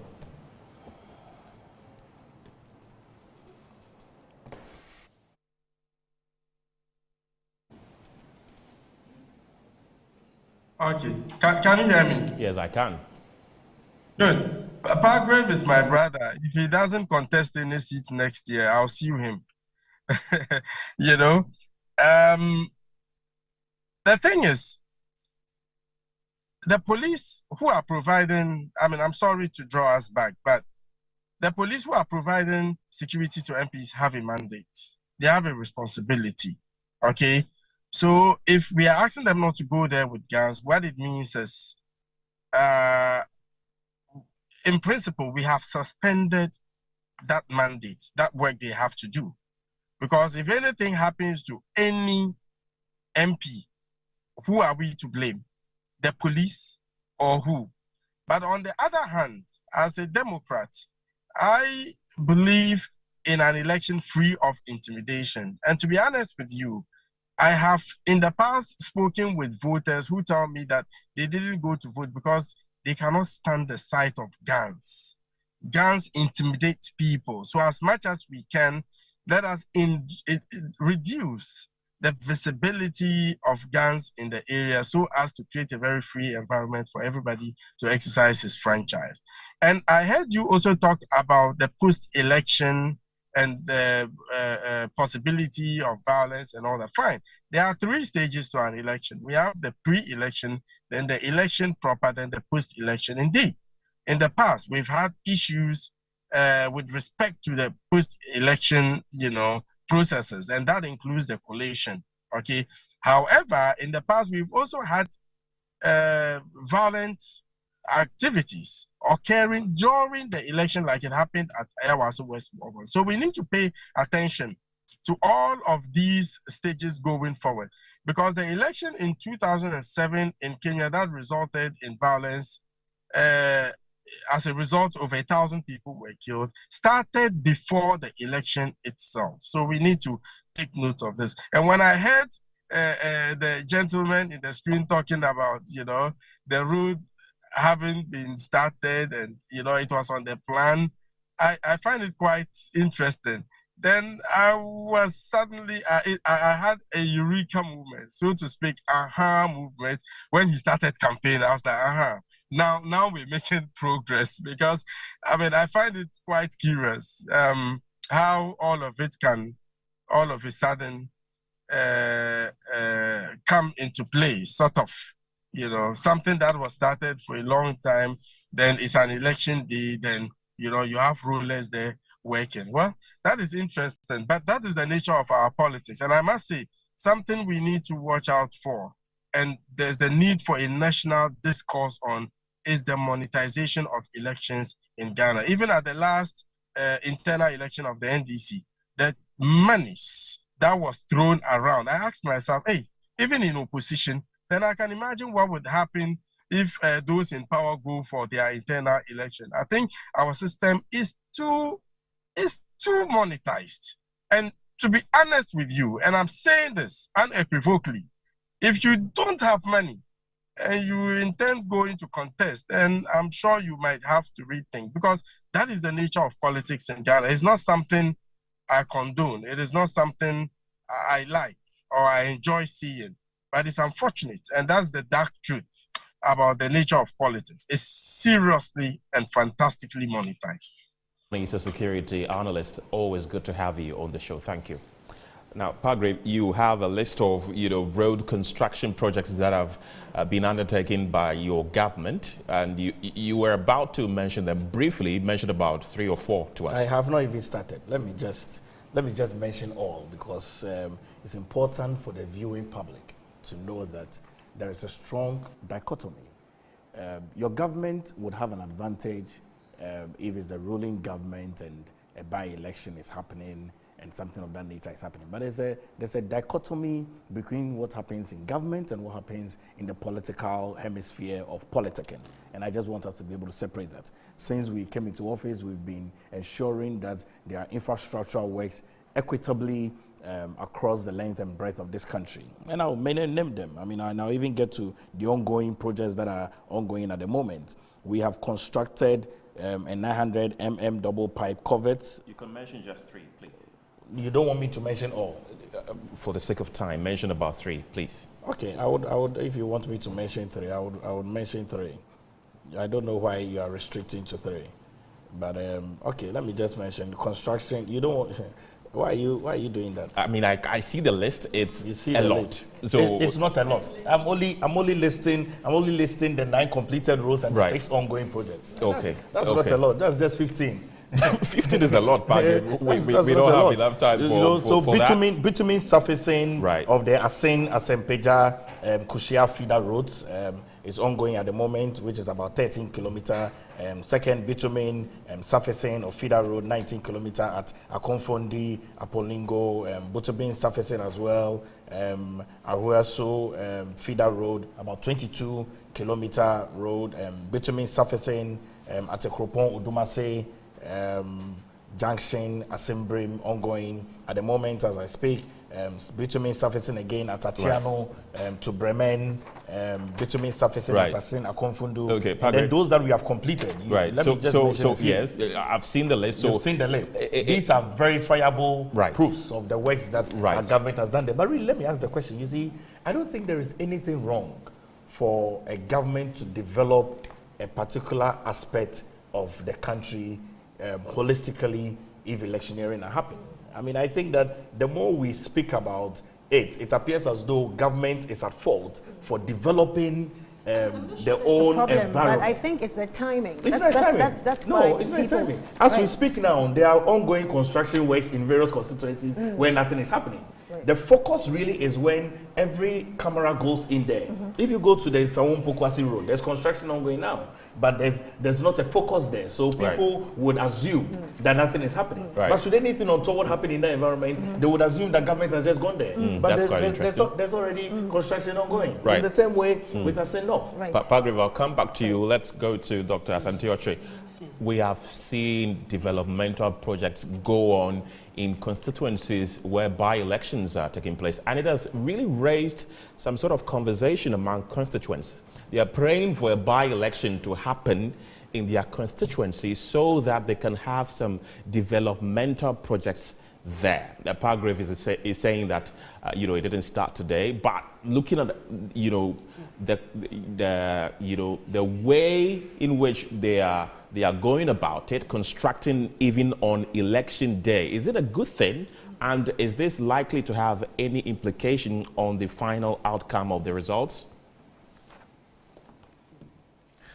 I'm just wondering which of your questions I should answer, because you have a multiple of them. Right. But you see, the insincerity in the voice of politicians sometimes is something that you just cannot countenance. You see, these kinds of things that politicians do is what I call a Ebusuado Funu project. Ebusuado Funu project. You see, when you are alive and you are hungry, they never attended to you. Now, all of a sudden you die and you have family. They are coming to give you befitting burial. Some of these things that we are doing to ourselves, you see, how are we not going to end up in a debt unsustainable, period or era? Where do we find ourselves? Have we really budgeted for this? When was the money released? You understand? The timing is just immoral. Now go around the country and find out the number of potholes, the roads that we have constructed. The potholes everywhere in every constituency in this country. Even the recent one that was done at my junction, AU4 junction, Cape Coast, it was just some I think it's about just 30 meters. Right. 30 meters. When the rains came, come and see. The potholes have developed again. So it means that we have incurred cost in doing that thing, but the very thing that we tried curing has come up again. Is going to be another cost to the country. Why do we do this to ourselves? Nobody can convince me that all this while, look, go to the Ashanti region. If you go to the Ashanti region, the Ashanti region is that region. Its indigenes are complaining more about what roads, they are bad roads, than any part of this country. And yet that is the place the president says is done so well that no government in the Fourth Republic has been able to do so. And that is the hub, the cradle, the navel of the party in power. So if the indigenous of such places are complaining bitterly about roads, then road is not an abstract knowledge. It is a physical edifice. You see, you may point out certain things. Well, I don't know if he himself knows these places, if he's been there. If you are going to Kumasi, sometimes whenever I'm going to Kumasi, of course, they are doing the roads. They are asphalting that part, from, I think, Honorable Kennedy Japon's this thing. They are coming. But from if you use Nyamransa and you are heading to Assin Fosu, my goodness, I don't want to travel on that road in the evening because I fear sometimes some of these potholes, right, can just bust your tire, throw your car somewhere else. So when citizens are complaining, right, they have every reason to do so. Yes, if in a by-election and you are doing things of that nature, it will inure to the benefit of the citizens over there. You understand? But they have conscience. They have conscience. That's why I told you that this is a Ebusuado Funu project. You've been hungry for years. Now, all of a sudden, you have become an important personality in the equation. So we need you more than anybody else. Human beings have conscience, right? They will take a decision. Right. So you will have some who will be swayed by these things, but you will equally have others who will not. There are others who will take money, but if you, for example, this delegate system that happens, somebody will give 1,000 each. Another person will give 200, they will vote for the 200. Why? Because they have a firm belief in that person that he has been with them and is likely to be with them. Not the 9-day wonder kind of people who don't even have any regard for them, just that they need their vote, and when they are done, they are gone. So you think that they are doing this because they just want to win? Let us ask Kumewu whether the projects are continuing. It is something that I expected the media to be following, so that it does not become like an NDC MP or what is it called, a candidate who tried and never won, and he is saying that they have stopped. If you have what it takes, you should find out. And I think it is not beyond you, so that it becomes a fair report, not too partisan views, obfuscating the issues. Something that we should eschew. You understand? We need to find out, because these things have not been budgeted for. They cannot continue. Where is the fiscal space? Already we are at IMF, but we've been doing things that have been sending us to the IMF continually over the period. Not only this government. You see, we have been committing these errors. They have now amalgamated, all right, into something that we are facing challenges and difficulties. Do you think this can affect the final result? I don't think so. I don't think so. There are other considerations. You see, the human being is composed of is both emotional and rational. There are other things that the person will look at, the emotive aspect, and there are other things that the person, as a rational being, will be motivated by his rational and conscience. So for me, I don't see that happening. I think that they will look more about the sacrifices and how they feel that the person, for whose reason. You see, I hear the MPP, for example, suggest that, okay, this man, even now, maybe when you ask me a question on what the president went out there to say, I may say something that will not, will not be tasteful for my brother. The president does not speak like that. Maybe that one. But I am saying that, one, the electorate are going to consider... Hold on for me. We understand that there's been an attack on Pablo. Let's find out what's happening.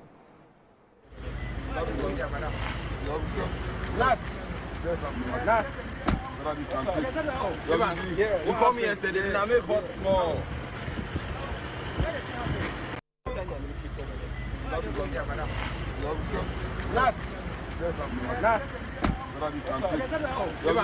You called me yesterday, and I made hot small.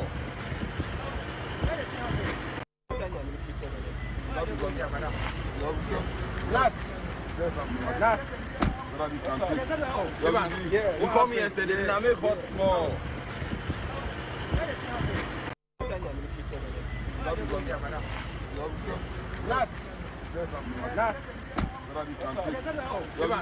You called me yesterday, and I made hot small.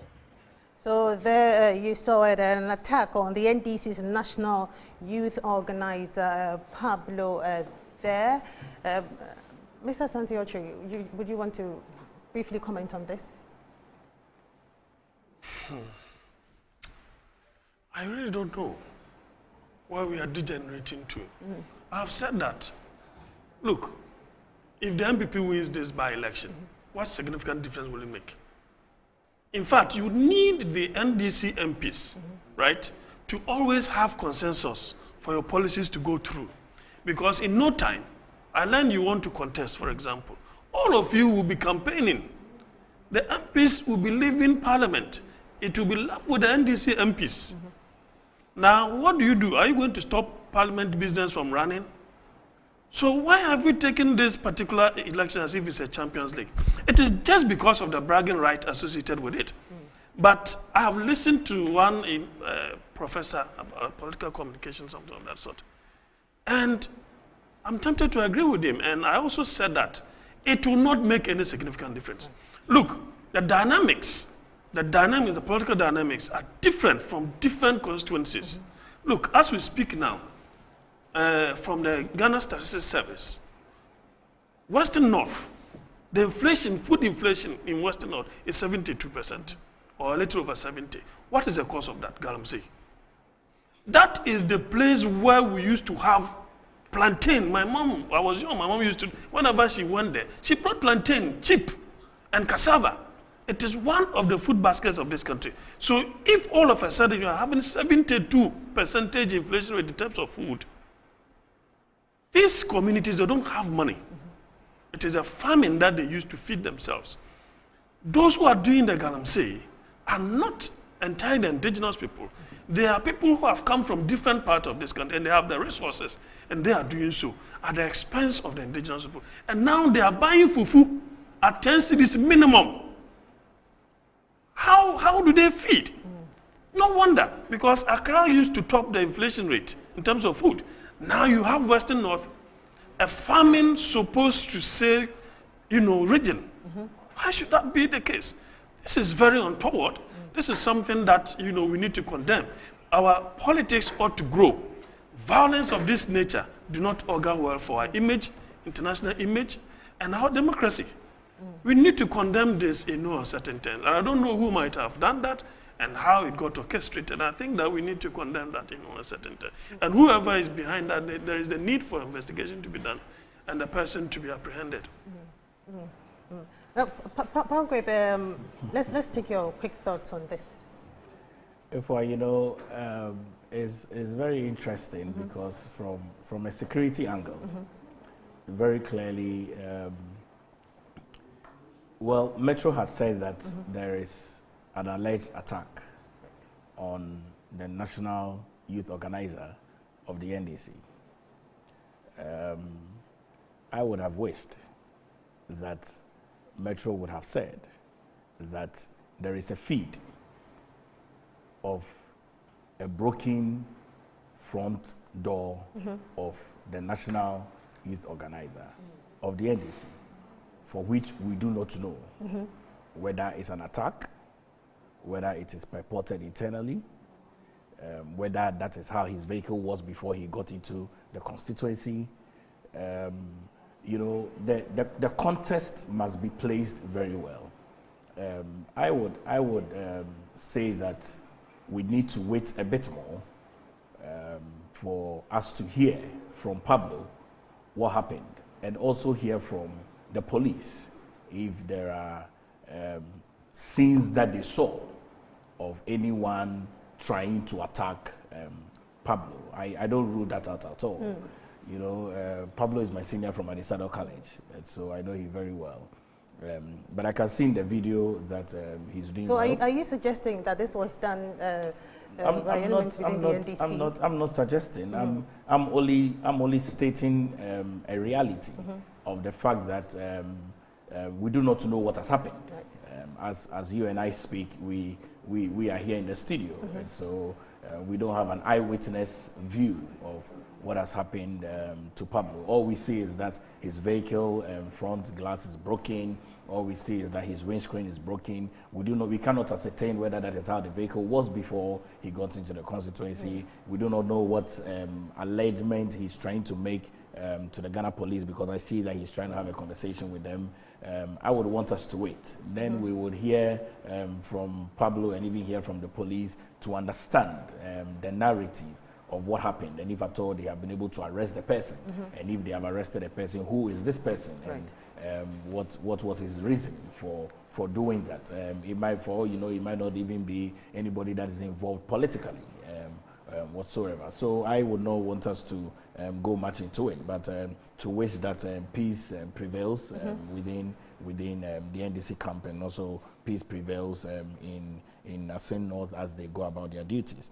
But to state the timing on roads, you know that in this country our governance structure is extremely very strong. The president's budget is read in November of a preceding year. The president, Nana Akufo-Addo's 2023 budget was read in November of 2022. I don't know if Jonathan has had an opportunity to peruse that, but every single infrastructural work, every single project that goes on in this country is budgeted for. Every single one of that. And these road constructions that are ongoing definitely have been budgeted for. This is not a Busia per Efun road construction. This is actually President Nana Addo Dankwa Akufo-Addo Dormine road construction. The President Nana Addo Dankwa Akufo-Addo has shown his wealth, has shown his love, has shown his commitment for development as it relates to this. And so this is not, these budgets have all been approved, and we are making sure that we don't do anything that is out of a budget that is not approved. I wouldn't and have interjected but I want to ask you a question. No, but find out the road from Airport Ridge. Find out the road from Airport Ridge. It's in the budget. It was in the previous budget. Find out if the budget took care of that road. Travel there and you see. If you take your car there again from Airport Ridge about to Agunan Kwanta. It was a road constructed by the President Kufuor during the first term. That he constructed a race. It was an asphalt. Obi of Adum Asampa, right? He spoke vehemently about that road. It was included in the budget. So if you use the budget as your source of argument, there are so many things you've said in the budget. Ask Mr. Rollins, the late Mr. Rollins, this road, Bolibangboy Road, you know, number of years it found its entry into the budget of this country. Every year we were saying Bolibangboy. So if you use budget, I think that you can't water down. You can't water down the approach of budgeting for developmental projects in this country. That's right. I mean, definitely, if things are budgeted for in a budget and it's not taken as a priority by some successive government, it does not mean that it shouldn't be replaced again in successive governments. I mean, I just put this budgeting in a very simple nuclear family system. If you have a nuclear family system and you do a budget and they put rice in it and you don't buy the rice, the next month they'll put rice again in it. If you don't buy the rice, the next 3 months they'll put rice in it. And so the point I'm making is that all these infrastructural works that you see has been budgeted for. And so I can't throw away the budget that has been read in 2022 for the 2023 year. And you can go and refer to that. I can appreciate the angle that you have brought that, yes, I mean, there are some things that are budgeted for that is not done. But if some things are budgeted for, like these roads, and it is done, it means that the thing has been budgeted for. So that point also does not hold. Now, I saw an interjection of roads in Kumewu. Look, you can go to Kumewu. Those infrastructural works, those roads are still ongoing as I speak, which is why I stated. I mean, if you look at from Pokwasi to Insawam to all the way going, there's ongoing infrastructural works going now. But because the focus of the cameras and the conversations are not there, you don't think to see that something is happening. But there's continually work ongoing. Government is working assiduously every single time, but the focus might not be there. Inflation, we are talking about electioneering by election. I'm wondering why inflation and all those. Look, there were reasons why, and I don't even want to go into it, but there were reasons why we went into IMF. And it is not one of these. You understand? There were reasons, and I don't want to go into it because this afternoon's conversations is not based on that, but really to remind the Ghanaian people that inflation has even come down considerably. I mean, right up from January up until date. You see that clearly the economy is stabilizing. You see, when the economy is stabilizing, we need to be able to praise the economic architectures who make sure that the economy is extremely stable. That ensures that you and I can go and come. You recall when transport fares were reduced significantly. So a number of these factors, I think that fares were reduced by 10%. Of course. Oh, you don't recall that was transport? It applied? You don't recall that transport? Was it applied? Which one? Because the last one, the last one, yes. They refused to reduce it. GPRTU and the transport unions refused to reduce it. So I know that government encouraged the transport union to reduce their transport fares by 10%. But it was never effective. On the MPs that will be campaigning, look, let me tell you, our party, which is the New Patriotic Party and the party of choice for the Ghanaian people and the party of leadership. Look, I'll tell you something. We brought a timetable out. Now, our MPs are not going to campaign until December because, you see, our flag bearers have picked up their forms now. We're going to have a super delegates congress in August, and then afterwards we're going to have the orphan constituencies, and orphan constituencies are places where we do not have sitting MPs. And so we are going to select our own MPs who would be a compact relative to the NDC. And I mean, no doubt in my mind that we're going to have a lot more seats in the 9th Parliament come 2025 January. And so for sitting MPs, the nominations are open in December. December 20th is when nominations are opened. Voting happens February 24th, 2024. And so there's no way MPs will be leaving Parliament to go and campaign. I mean, that's not going to be happening because the timetable has already been set. MPs always would be in Parliament to ensure that the business of government continues. And these MPs very much have been working very hard. There are times that they combine to be able to go into their constituency and still assiduously come back to Parliament to parley and ensure that the government of business goes on. And so at that point, I think that doesn't hold. Our MPs from the New Patriotic Party are very hard-working MPs. Our MPs from the New Patriotic Party are very disciplined MPs. Our MPs from the New Patriotic Party are continually ensuring that the parliamentary duties that have been given to them and enshrined in the Constitution as they have taken an oath is delivered to its chorus mandate. Right. Padre, before we move to the next topic, you did mention that transport fares were reduced by 10%. They were not reduced by 10% as you mentioned, but let's move on to the next one. Government encouraged that transport fares be reduced by 10%. But it was not enforced. But government encouraged that transport fares be reduced by 10%. You yes, recall that? Exactly. Government did encourage, but it was never enforced. And government always needs to ensure that we create that enabling environment to ensure that private citizens come in to, for consumers to be able to but have at the end of the day, it was never enforced. That is what I want us to establish. You can establish that, but it doesn't take away the fact that government encouraged we have Akwesi Ado, our man out there in the Assin North constituency. Hello, Akwesi. What is happening out there? What can you report? How has the process been so far? Okay, so if, let me say that the processes have so far been generally calm and then peaceful in all of the areas I have visited since morning. Now, I have been touring the hard-to-reach communities, that is those in the hinterlands, where it is difficult for you to get there because you do not have motorable accesses. So what we've been is that we've been relying on motorbikes in order to get to some of these communities. You see 4x4 vehicles even struggling to ply some of these roads. And so at some point, you may even have to get off from the motorbike and then trek for a while because the road doesn't augur well for sitting on the motorbike. And so this is what we've been doing since morning.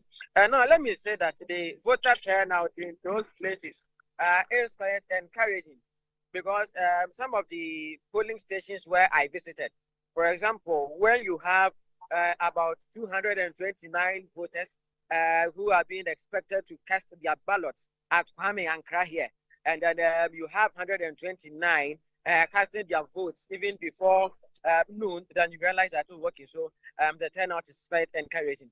Let me say that security, yes, has been also okay in some of these areas, except that when I got to Ninchiso, there was a development that was quite worrying.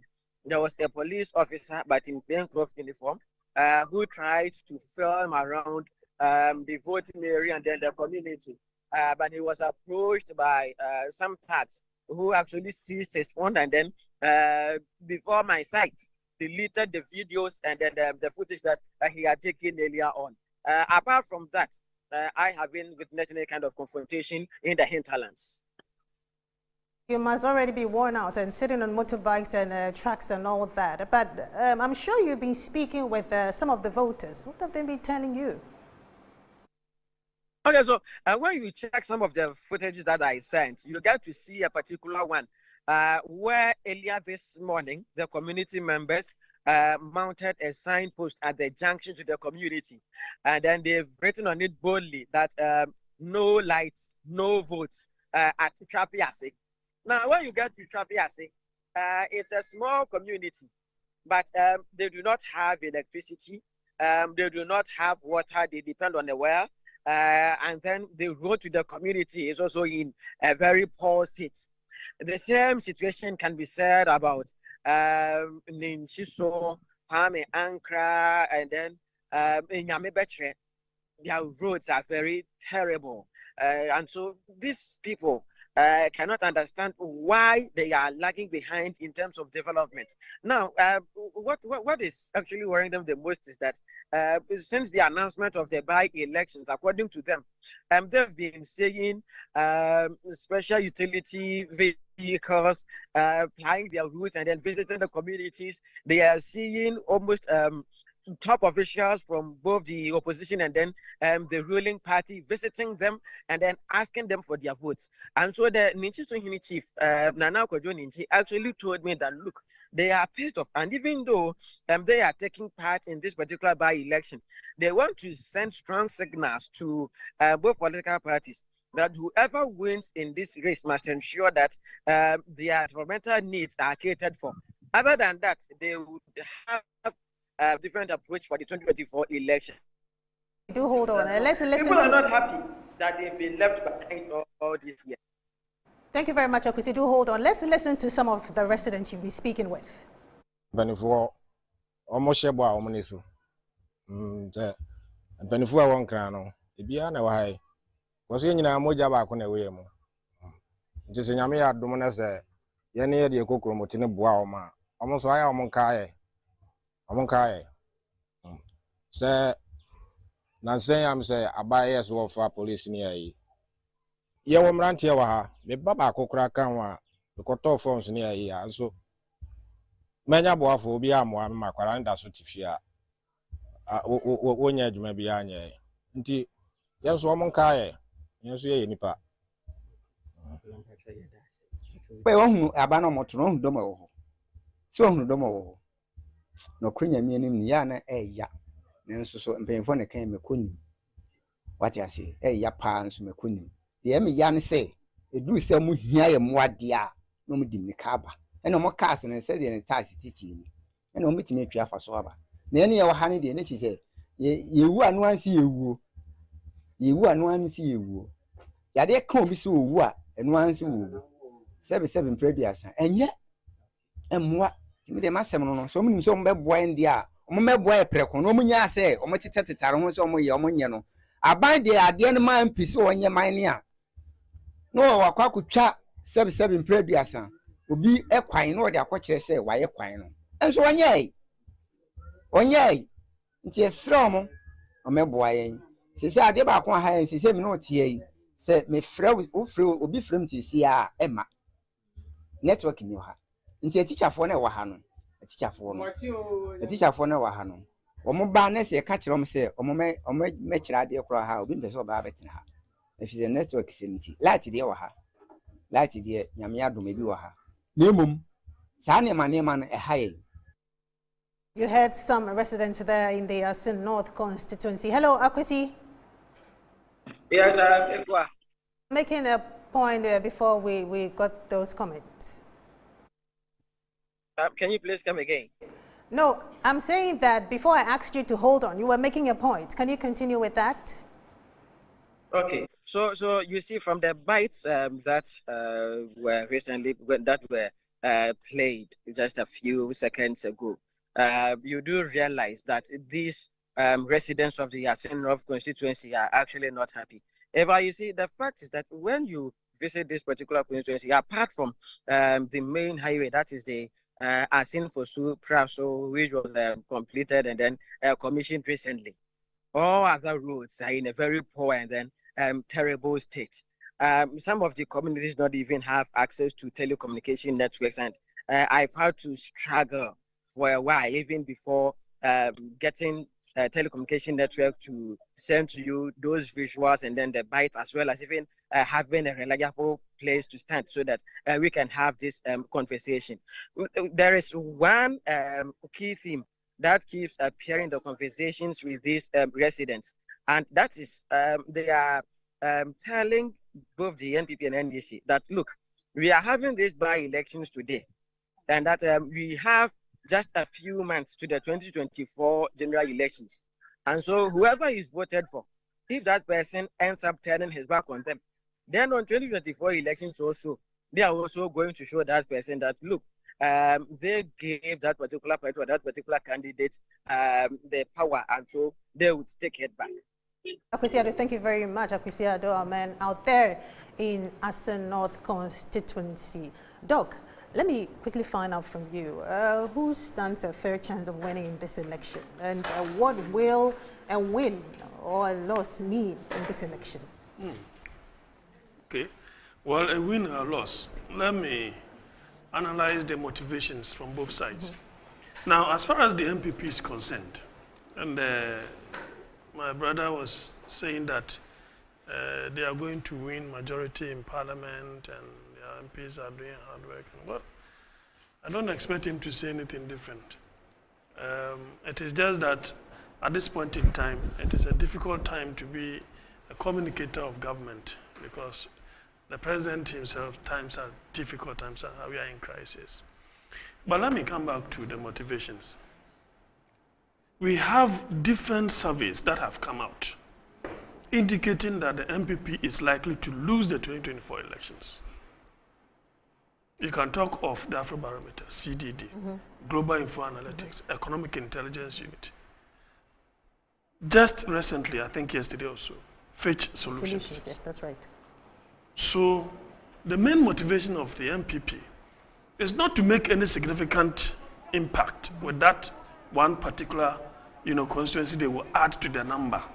It is just that they want to have that bragging right over there as a way of trying to dispute what the surveys have come out with, and that they are firmly on the ground. The people still love them. They still have the goodwill of the people. That is the more reason why they have invested so much time, space, energy, resources over them. On the part of the NDC, they will also want to confirm these surveys that indeed this is just the beginning, the launch pad for what is to happen in 2024. But believe you me, whoever wins this particular will not in any way be the source or a launch pad for the 2024. It may encourage you, boost your morale and others, but it is not the source document in terms of deciding who wins the 2024 elections. Now, if you look at the electorate and that of Jechikwesin to be precise, because he is the one that is in the whole frame. People are angry that this man has been taken through these processes for which they think is something that we shouldn't have done. For me, I've said that, look, a country that is so broke, we foist on ourselves this by-election, and we are spending unnecessarily. What at all would have happened if we allowed this status quo to remain? Especially some people who raise legal issues. But you see, it is not every legal issue that is sensible. You know what? Because that's why they say that the law is an ass. It is not every truth that wins in court. So the truth could be something else, but it's not that would win you the case, unless you strategize and do that. That is legal. But the electorate, some are really angry that this man has gone through this process. Two, others would think that there is injustice done the man. Three, that in itself will be a source of sympathy towards the man. So that will attract sympathy votes. You understand? Then let's look at it from a different angle. If you add all these motivations, I think that they will lean towards Jechikwesin than Charles Opoku. They will lean towards Jechikwesin than Charles Opoku because human beings have conscience. And when good conscience prevails, definitely, that's why I said that there may be others who will collect whatever you give them, but they may not vote for you. There are others when you take, they will vote for you. We don't have enough time, so if you can be So, brief, yeah, very so much for appreciated. me, we I can think move to that Palgrave. finally the president went out there to make certain comments, which for me is something that I've said. He should tell his boss that it is something unpalatable. A president of that age shouldn't speak like that. Let me just make, you see, he spoke using the conditional verb. Then finally, a quotation, we should not support or vote for individuals who are entangled in legal controversies that may eventually lead them to face imprisonment. That is the may. then we vote for people to go to parliament to work. How can he work from prison? So don't vote for someone who will end up in jail. The verb there, the futuristic verb there is will, and no longer the would, which could be conditional. You are virtually so you think stampeding this statement must be condemned? It should be. It should be on no. You are virtually. I expect people of low rank in the government to make, because already the environment is obfuscated with this kind of campaign propaganda. That why would you want somebody? So others, I heard A+ say that, well, the only way they can benefit from another by-election is to let the man win and then let them put him in jail and go and conduct another by-election. That is cynical anyway. I don't think that is what ought to happen. But the president's speech as a way of doing political campaign for his candidate leaves much to be desired. He should allow those who are the lower ranks and do such propaganda. You supervising the executive, the legislature, and the judiciary, you don't do that. Already you have X splash on your face with this unconstitutional move that you did with Domlevlo. You need to guard your legacy. You don't have to bow out, in such a lower ebb. I think that it ought not to be encouraged. Palgrave, I'm sure for you, there's always a lot to say. Absolutely. I mean, you know that. But let me just say this: our constitution remains supreme as to the fate of Assin. I don't think that we should dwell much on that. The constitution is supreme. Assin has already even been in perjury of a number of issues, but that's not the issue. I want to state, as I conclude, that the NPP, which is the New Patriotic Party, represented by Charles Opoku, would have a very clean victory today, by the grace of God, inshallah.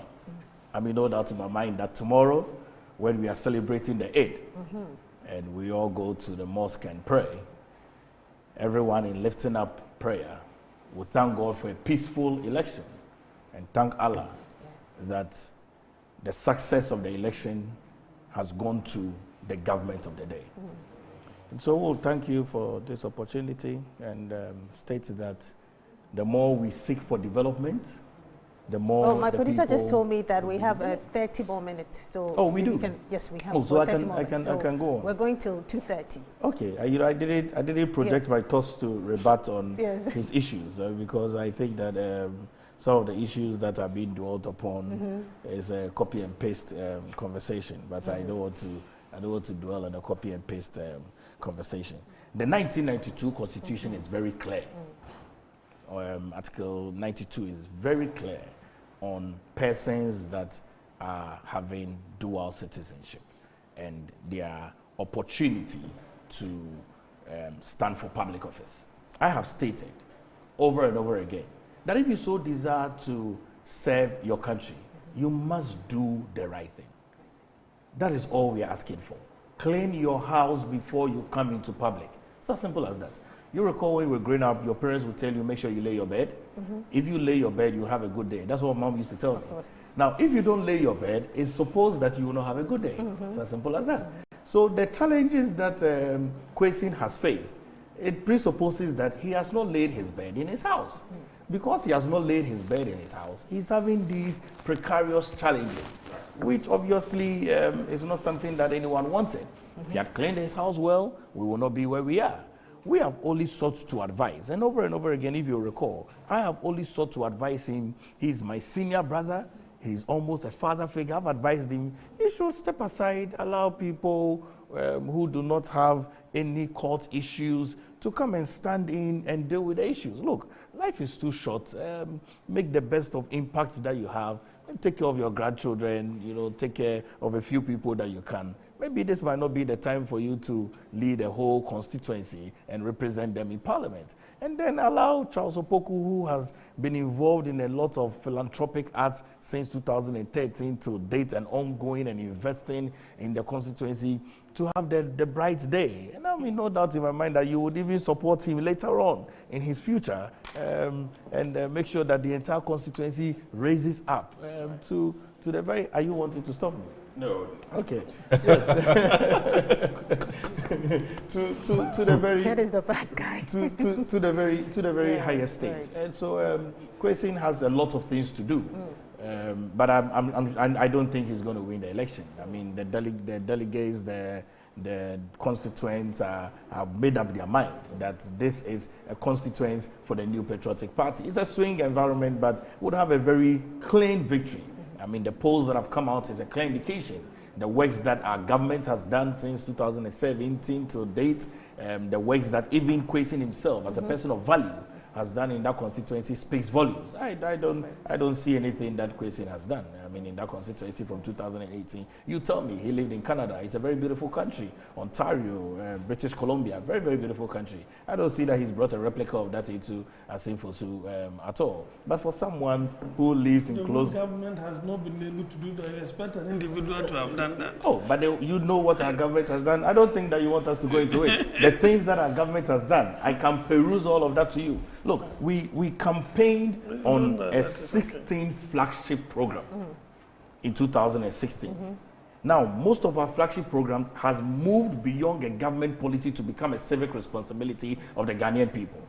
When President Nana Addo Dankwa Akufo-Addo is done with his tenure in 2025, 7th of January, hands over to another NPP government because the Ghanaian people have seen that the party of choice for the future of this country is the New Patriotic Party.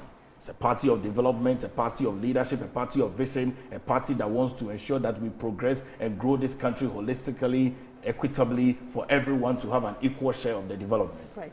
That party of choice is the New Patriotic Party. And so I don't think that you want us to talk about the achievements of the New Patriotic Party at this stage. Maybe, I don't know, does he represent a political party? No, he doesn't. Okay, he's an independent political commentator. Yes. Okay, because I wish that you had brought an NDC person so that he can be equitable, you know, because as it appears, I don't know whether he is playing a dual role of private political commentator vis-a-vis wearing a political hat. But that's not the case. The case is to state very clearly. So you mean to suggest that if something is that's not what I'm saying. You see, that is why decent citizens don't comment on issues in this country.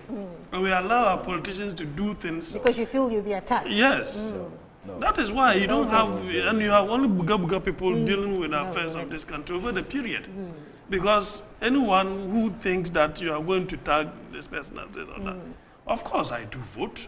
I have my views. I pay my taxes. If you look at my income tax, you will marvel. So everybody pays their taxes in this country. Certainly. So that is why the likes of Socrates will tell you, you need to exactly, what the leading personalities of the country are doing. You need to know and question them. If we have an active civic base, some of the things that are happening wouldn't. But we are so docile. Both sides, you look on. When this one comes, it's all about this. When this one comes, it's all about this. And that's what they do. So, you see, if we have been doing things right, how are we in debt on sustainability? You want us to send this by-election into a debt sustainability over the period, our parliament. Let's not digress. Yes, over the period. I don't want us to digress. Let's focus on. Just as simple. Over the period, our parliamentarians, over the period, when this one is there, everything that goes to parliament is approved. What scrutinous work do they do? Because we are in a hurry to accept what the executive has brought, so that you be in a good distance of that executive. Is that not what all of you have been doing? Because if you were to peruse documents, no, this loan shouldn't pass because it is inimical. We assess that. There will be both sides who say, no, this one is not a good deal. You understand? They may not do that openly, but it is for the good of all of us that this one should be stood down, this one should. If we are able to do that, we will make progress as a country. But if it is business as usual, it doesn't matter when we change. We're still going to be business as usual, and we'll find ourselves where we find ourselves. So probably if Charles Opoku is winning. I am in no doubt in my mind that Charles Opoku is going to win. It's going to be a very clean victory for the New Patriotic Party. We will send the NDC to remain permanently in opposition to prepare themselves for the future. But the future of this country belongs to the New Patriotic Party because the Ghanaian people believe that the New Patriotic Party is the party of choice.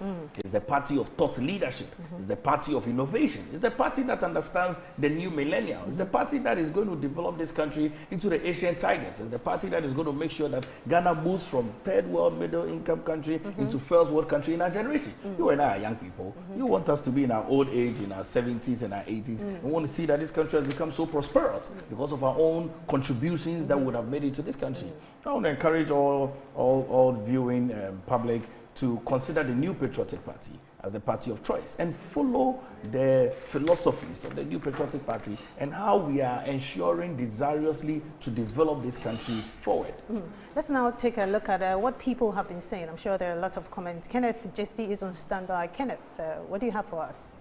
Right, so let's take you first to Facebook, where a lot of people are commenting on the issue currently happening in the studio and also on the ground at Assin North. So this is from Edward Dubaza. He says Palgrave should know that it is this MPP government that is actually destroying our democratic values in Ghana. And Yoka Dominic also says you want the NDC to sleep so that you steal the rights of the people. Those are his thoughts. And this one says MPP people believe that they are the only people who can do whatever they want when they caused mayhem in Ayawaso West Wagon. This person in your studio is very annoying. Please let your language be civic and civil. And he says they are hated more and more every day because of their utterances and attitude. I honestly cannot stand him. And this one says the MPP will lose miserably. I am a bondholder and I've lost my money. I pray that the MPP people are punished by God. The one in the studio is annoying. Okay. And so Miranda Adams has sent a lot of messages to us. And this one says, oh, my Annie, how can you be? Oh, okay. This one is from King Jato. He says, NDC is winning by 19 to 20,000 votes. That's my prediction. And this one is from Osman. Okay, I cannot read that on air. This is also from Edward, and it says, this government has no idea about governance. This government is just taking us for granted.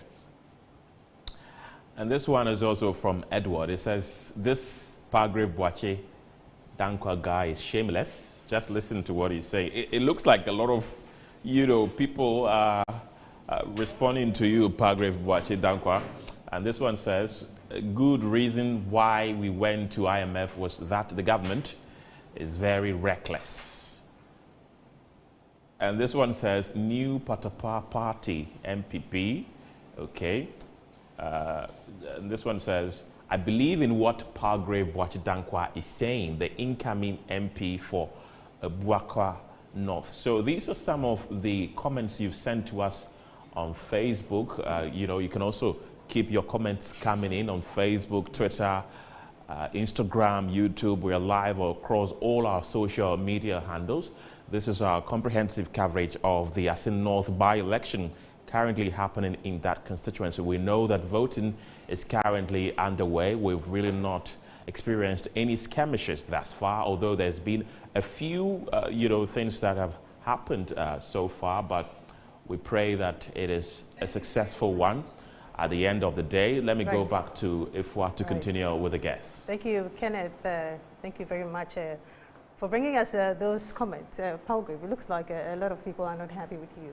When you speak the truth, you have very... Like they say, people don't like it when you speak the truth. When you speak the truth, you have very differing opinions. I mean, because every single thing I have sought to do this afternoon is to bring clarity to how governance is done, to bring clarity to how politics is done. I sought to begin my conversation by stating that there is a strong dichotomy which we need to put in place, that the wheels of government continually goes on whilst all of them, construction is ongoing. There is no by-election. So all I have sought to do this afternoon is to bring clarity to all propagandas that have gone on all I have sought to do this afternoon is to ensure that I enlighten the viewers and the public so that they can understand and appreciate the efforts that President Nana Addo Dankwa Akufo-Addo is putting in ensuring that this country moves forward and is governed very well. All I've sought to do this afternoon is to ensure that all propagandist acts and misunderstanding and misappropriation and misrepresentation of comments that have been made is set in the right place. That is all I have sought to do this afternoon. And so there's not been any lie. If people disagree, then it means that they have a different opinion. But I've sought to bring clarity to the issues that have arisen. I feel like as humans, we can agree. Of course. I mean, these are very wonderful views that have come from the people. I mean, obviously, you can sit here to be able to even determine their political dimensions of where they are, obviously. I mean, so that is not much of a problem at all. It's also quite an interesting submission. But one interesting thing that I want us to talk about briefly is about the issue of vote buying. It looks like it has now taken a different dimension. Now, delegates go to the polls, electorates go to the polling station, and you interview them. Have you voted yet? No, I haven't. I am waiting for candidate A, candidate B to give me money to pick transport. We witnessed some not long ago when our correspondent spoke to one of them that he is waiting for 200 Ghana cedis from a certain candidate before he casts his ballot. Why has it now become a sort of a norm that when electorates go to the polls, they expect politicians, and usually most of the time they are actually promised by these politicians that we're going to give you money to vote. Dr. Ochre, let me take your view on that. Well, when you deprive people for quite a number of years and some time, they even become mentally deprived and intellectually deprived as well. If you are to consider voting as a civic responsibility to determine who leads you and bring development in your area, I don't think you should be waiting for something of that sort before you take a decision. But you see, the compromises have come from both sides. The delegate system is even worse. You understand? The delegate system has worsened these things. And you see, I'm telling the ordinary citizen of this country, these things, this voter influence or, buying and all those things, they are money. It is not their personal money. Nobody does that, because if you know very well that who invests in an area where he knows very well that the investment will yield zero, they consider that as a sort of investment of which they will reap. But they will reap it in such a way. When I talk about debt and sustainability, people think that it did not start now. It is a process that somebody has worsened it in its practicing of it. And that's why we find ourselves here. You are asking, look at the delegate system, the money that they pay to the delegates. What happens? Then when they are giving out contract to contractors, what do? They inflate the contract price. When they inflate the contract price, what happens? It is the state that pays. When the state continues to pay, and it gets to a point that the state can no longer pay, they will impose taxes on us. Don't we have draconian taxes in this country? That has also increased the inflation now that my brother was saying that the inflation has gone down. I used to buy half crate of egg, 9 cedis 50 pesos. The same half crate is 20 cedis 50 pesos now in Abra Market, Cape Coast. Look at the inflationary spiral and you will understand. So it is unfortunate that we have gotten to where we've gotten to. But if the one who is giving is not willing to do so, the one who receives does not stand in any way to collect that money or, drag it out of the person's, system. It doesn't work like that. It is because some are well-resourced, either by divine means or by fraudulent means, they have become wealthy. They want to legitimize their wealth in the form of politics. they will need these poverty-stricken people to support them to get there. After that, they will fleece the very poor people to their advantage and to the detriment of the poor. So it is something that I don't know how we are going to solve that, but it has become a subculture in our politics. Because the delegate system, you will see them being camped at Alisa. Why? What are they waiting for? Why shouldn't you go and vote? If you believe, as he's suggesting, people believe in the philosophy of the NPP, do they even know the philosophy of the NPP? What philosophy do they know about the NPP? It's about bread and butter thing. If some are there just to ensure what they are getting from the party, that is it. They don't believe in philosophy. You understand? It is just tribal relation, cronyism, and all those things that come together for them to pursue a particular cause. So it is unfortunate that we have someone who is talking like that, but he's talking out of reality. He's come from far, and yet he knows when that road was started. Very inconsistent, with the way and manner he was making his argument. But you could see that such a person, I see some neutrality in him. Right. Whoever is ready to give him that 200, he will give his vote. The highest bidder. The highest bidder. So that is why he was playing his card, But it is just unfortunate. You have to condemn that. But what can you do? Because the one who has been given has not stopped. He hasn't stopped. And every now and then he thinks that he can have his way, right, because there is a particular philosophy. When people become so hungry for quite a while, now you bring them some food, all of a sudden they forget that they have been hungry for years. And there are people that you can easily sway with that. There are others that, for their consciences, for crying aloud, they will not in any way accept things of that nature. So I don't know what to say about that. It's just quite unfortunate we've gotten there. But I pray that whoever they want to give their mandate to, they should go ahead and do so. At the end of the day, they are all in the same constituency. Right. People have been taking pictures of particular roads saying that these roads have been done. You heard that man. I don't know whether it's a sub-chief. That road has been done, yet where they sit, they cannot see these roads. Roads are not abstract. They are physical edifices that you can point at. That's quite interesting. Bagrev, you are a politician. Why do politicians usually, promise delegates that, go and vote for me, I'm going to give you money? We've witnessed some just right now. Why do you guys do that? Ken, I don't know if we do that, because the politicians that I know, and even myself as a young politician, I don't tell people to go and vote for me to give money to them. There's a stark reality, really, that we need to address. And I think that it would be inappropriate to say that there is a deprivation. Ghana is a developing country. Obviously, the lifestyle in Accra, the economy in Accra is very different from the economy in Arian Kwanta, it's very different. The dynamics are very different. And so we must appreciate that.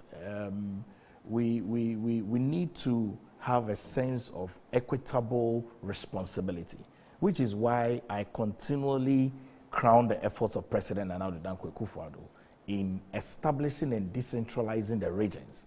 Gone are the days when we had 10 regions. And I'll tell you of a truth. In 1957, the population of Ghana was about 5 to 6 million people. As I speak to you today, in 2023, the population of Ghana is gone beyond 30 million people. And so clearly, you see that as the population grows, the infrastructure must marry that population, the resources must marry that population, and the investments must marry that population. If there is not a marriage of that population, that is where we begin to have challenges, which is why in the wisdom of President Nana Addo Dankwa Akufo-Addo, he sought to add 6 extra regions. So we have 16 regions in this country.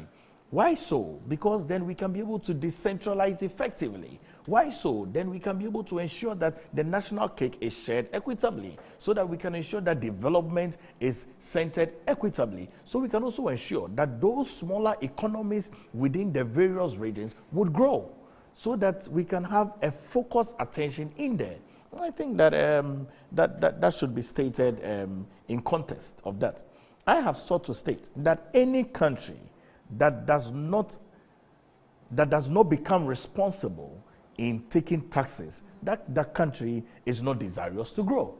Our country seeks to grow. Our country seeks to develop. I am surprised that anyone would state that in the manner in which we are growing and even expanding our tax bracket, those taxes are draconian. I find it very, very, very, very, very shocking and revealing, because we want to develop as a country. We want to grow as a country. We want roads. We are here saying that roads are being constructed because of by-elections. We want electricity. We want infrastructure. How do we ensure that these infrastructure come to play?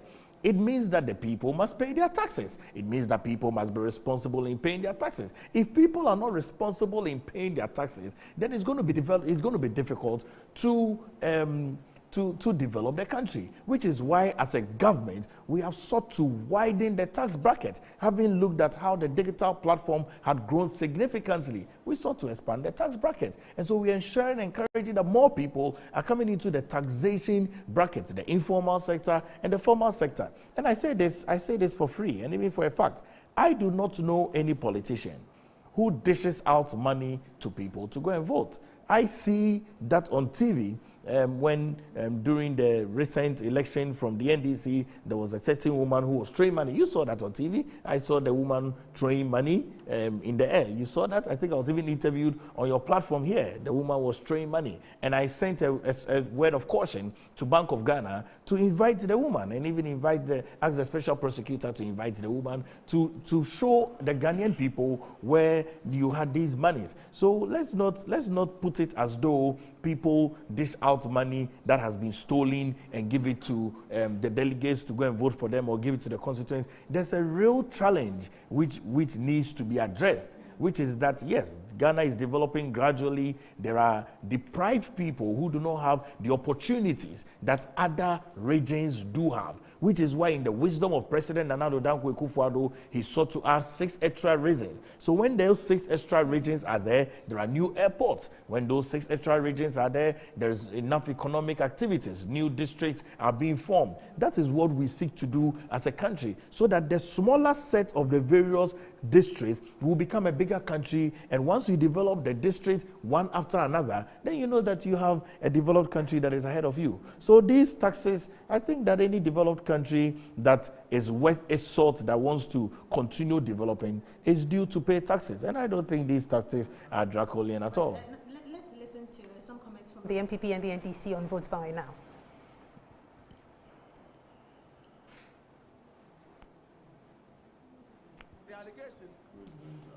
They were sharing money. Let me speak to you. I have the PC, the parliamentary candidate for the people of Akrofrom, with me currently. Let's speak. We saw a lot in the by-election in Kumau.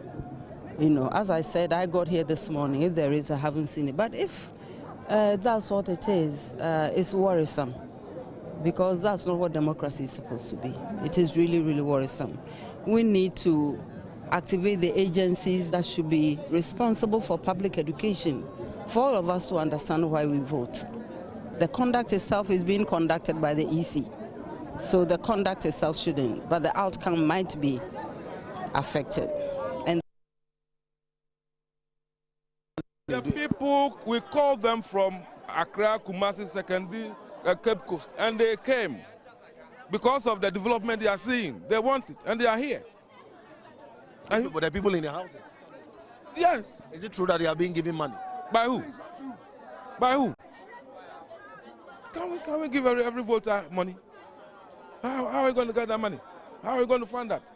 The NDC is alleging that they saw your team give 200 cities, 100 cities. They are even heard 1,000. I mean, you have heard several. I heard 200 and 100. And 100. Yeah. Okay, who got the 100, who got the 50, and who got the 200? They are just making stories up. And it's not good. It is not good.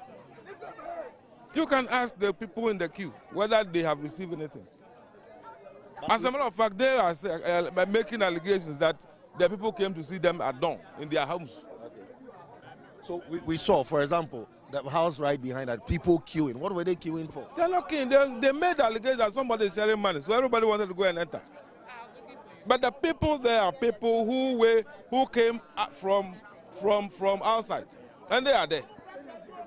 Then they just made allegations. You are saying that the house is housing. Me met 20 hours. Because me mama, and me papa. Must time me when this. Jimmy will be an obet me as a summer. Every end this, every party for floor. Thank you. So, scan what you did. Scan magic. Oh, I was saying. Fetch me. I'm 200. Yes. Yes. Magic. Yes. That's it. I'm a fan. So this has been our coverage of the Assin North by-election. My name is Kenneth Jesse. I was in the studio with Pargrave Boache Dankwa, who is government spokesperson on governance and security, and also Dr. Jonathan Asantiotre, who is a political scientist. I was here with my colleague Ifwa Ando, but we'll be back at 5 p.m. with Bridget Otu and Moro Awudu to continue our coverage. We stay with you until the last vote is counted. Thank you very much for being a part of the show. My name once again is Kenneth Jesse. See you soon.